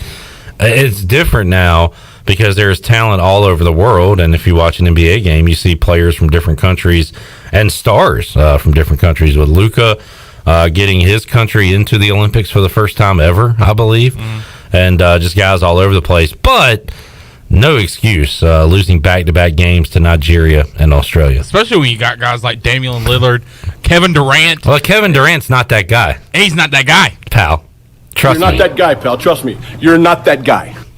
He's not. He's not that guy. But, I mean, you think about the people None that of are them on are the that USA guy. team. I know. And it's guys that dominate night in and night out I'm in the NBA. Huge Dame guy, so it hurts me to see them losing. Well, like this. the clock must be broken in the Olympics because Dame time has not happened yet, as far as I know. They're going to end up like winning the gold, and Dame's going to be having his clock on in where are the Olympics? Japan? Yeah, it's in Tokyo. Yeah. So they have a little bit of time to get it right. They better hurry up.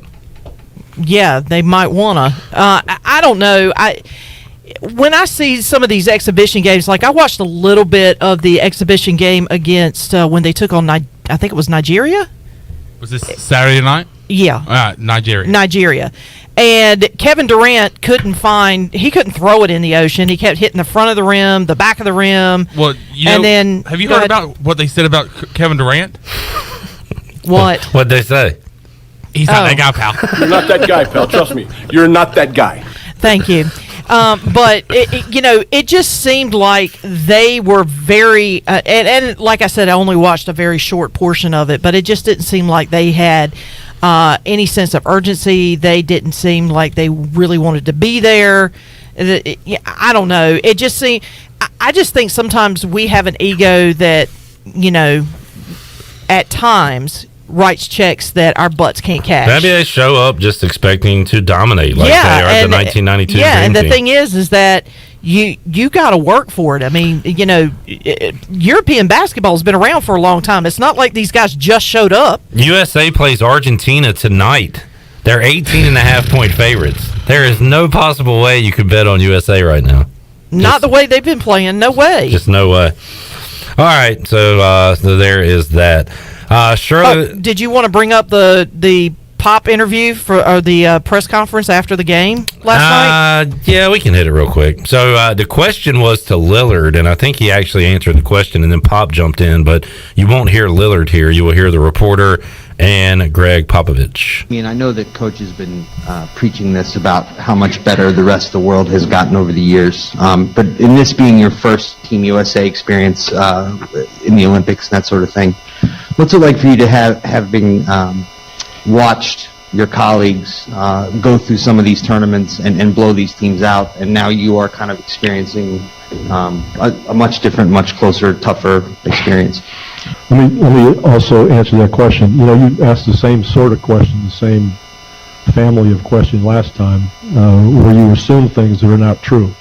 When you just mentioned, you know, blowing these teams out, that's never happened. So I don't know where you get that. So, can I finish? Can I finish?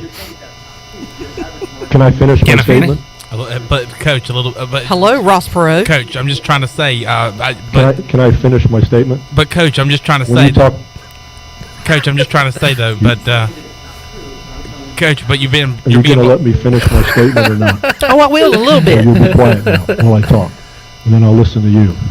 When you make statements about in the past just blowing out these other teams, number one, you give no respect to the other teams. And I talked to you last time about the same thing. We've had very close games against 4 or 5 countries in all these tournaments. So the good teams do not get blown out.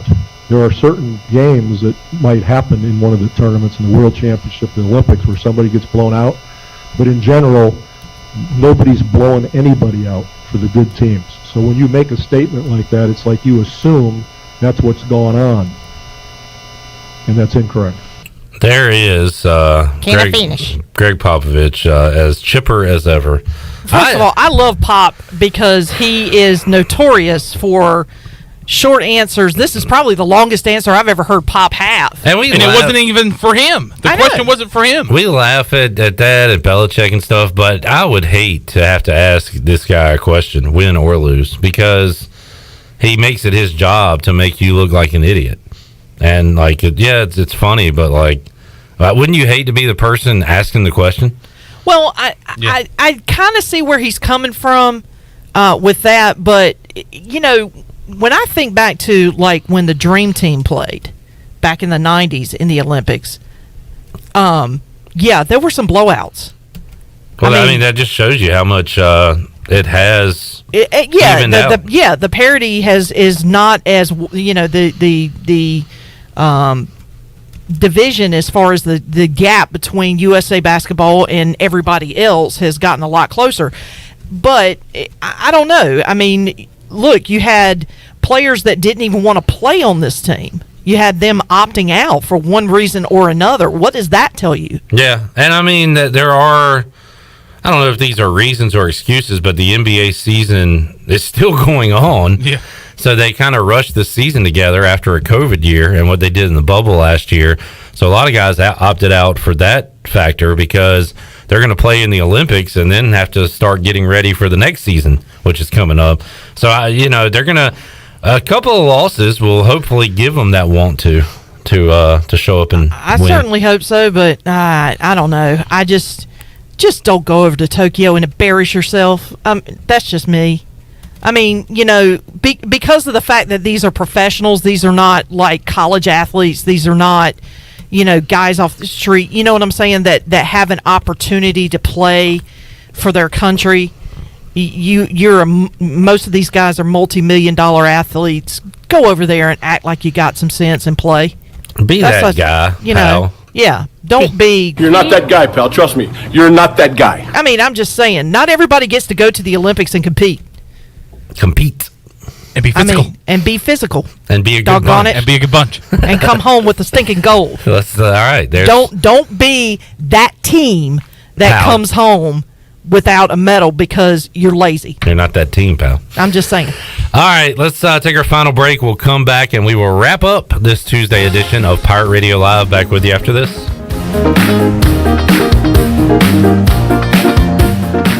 The Pirate Radio Podcast. John Gilbert, ECU Athletic Director. For the immediate future, there are really 3 things I'm kind of focusing on. 1 is stabilizing our budget. 2, competitive excellence.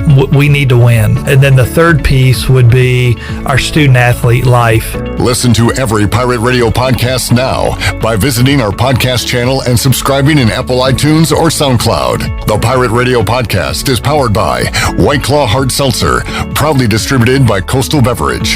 The Tarboro River Bandits are back, and this year we'll have a full season, and all fans are welcome this year. Come watch some of the best collegiate baseball around with over 20 Division I players on this active roster looking to compete at a high level. We have a family-friendly atmosphere, awesome stadium, food and drink specials, plus the coldest beer on the East. Come do something different with the family this summer with the Tarboro River Bandits. 29 home games to choose from. Tickets available at the gate or online at TarboroRiverBandits.com. When fun finally returns, Bud Light legends don't just come back. They come roaring back, carrying a cooler full of Bud Lights, an inflatable dolphin, and those Velcro pads with the balls that stick to them. And this summer, with a cooler at their side, they're gonna make up for all the fun we've missed. Welcome back, Bud Light legends. It's time to take summer by the coolers. Cooler up at BudLightLegends.com. Enjoy responsibly. 2021 AP Bud Light Beer, St. Louis, Missouri. What's the big deal? Where can you get pizza, bread twists, specialty chicken, and more for just $5.99 each? Is it at Domino's? He hands off hand-tossed pizza and a marble cookie brownie. He's going, go! There's a lot of variety on the radio and at Domino's too, where you can mix and match 2 or more. $5.99 each at Domino's. 2-item minimum. Pan pizza, bone-in wings, and bread bowls will be extra. Ask for this limited time offer. Prices, participation, delivery area, and charges may vary.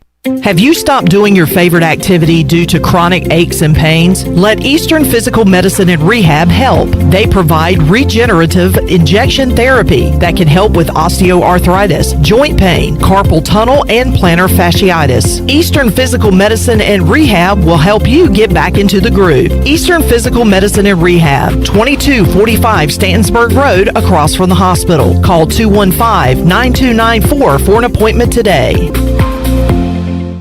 Hi, this is Jeff Charles for my friends at Ed Watkins Marine. I've known Ed personally for years, covering his winning performances on the football field and on NASCAR's pit road. Now Ed is winning on the water, and you get to win too. You win with awesome boat prices from Ed Watkins Marine, and of course, great service after the sale. If you're looking for a new boat, contact Ed Watkins Marine today. They will deliver anywhere. Find them online at edwatkinsmarine.com and tell them the voice sent you. East Coast Grading and Utilities is your source for clearing, hauling dirt, and concrete work. East Coast Grading and Utilities handles all sewer and water issues as well. I'm David Vaughn. Whether putting in a new subdivision or helping you with any and all of your drainage problems, I can get the job done. Call me at 531-7494. No job is too big or too small. East Coast Grading and Utilities. Friends helping friends. 531-7494 for East Coast Grading and Utilities. Introducing Tommy Club, the best car wash value anywhere. Starting at just $19.99 a month, you can wash your car as often as you like, and also take advantage of our express lanes exclusively for Tommy Club members. You can enjoy a gentle belt conveyor ride to a spot-free shine faster and as often as you like when you're a member of Tommy Club. Plus, our vacuums and mat washers are always free. We're Tommy's Express. Tommy's Express Wash, now open on the corner of Greenville Boulevard and Red Banks Road in Greenville.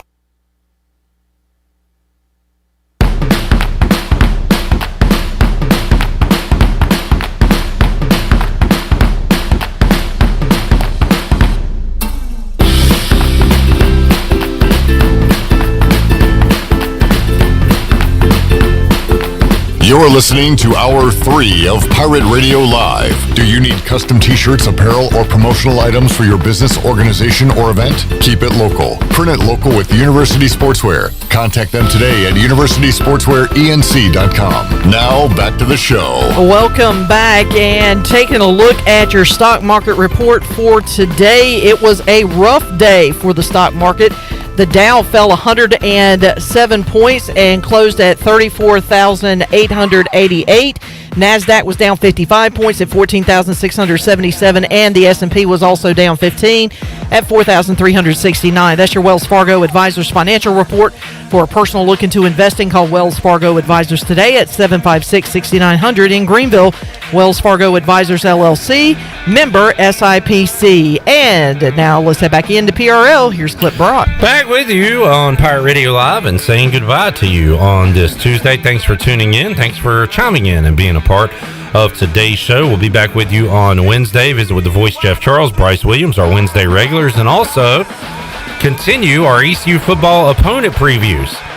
Corey Glore is in New Orleans. What does he know about Tulane? We'll find out when we talk to him tomorrow. Also, the play-by-play voice of the UCF Knights, Mark Daniels, will join us on the show as well. So we'll talk some Green Wave and Knights football on the show on Wednesday. Shirley, Chandler, we will see you fine folks Wednesday at 3 o'clock, and we'll talk to all you guys as well. I am Clip Brock. So long, everybody. Thanks for listening to Pirate Radio Live, an exclusive presentation of the voice of the Pirate Nation. This is Pirate Radio, WGHB Farmville, 1250 and 92.7 FM Green.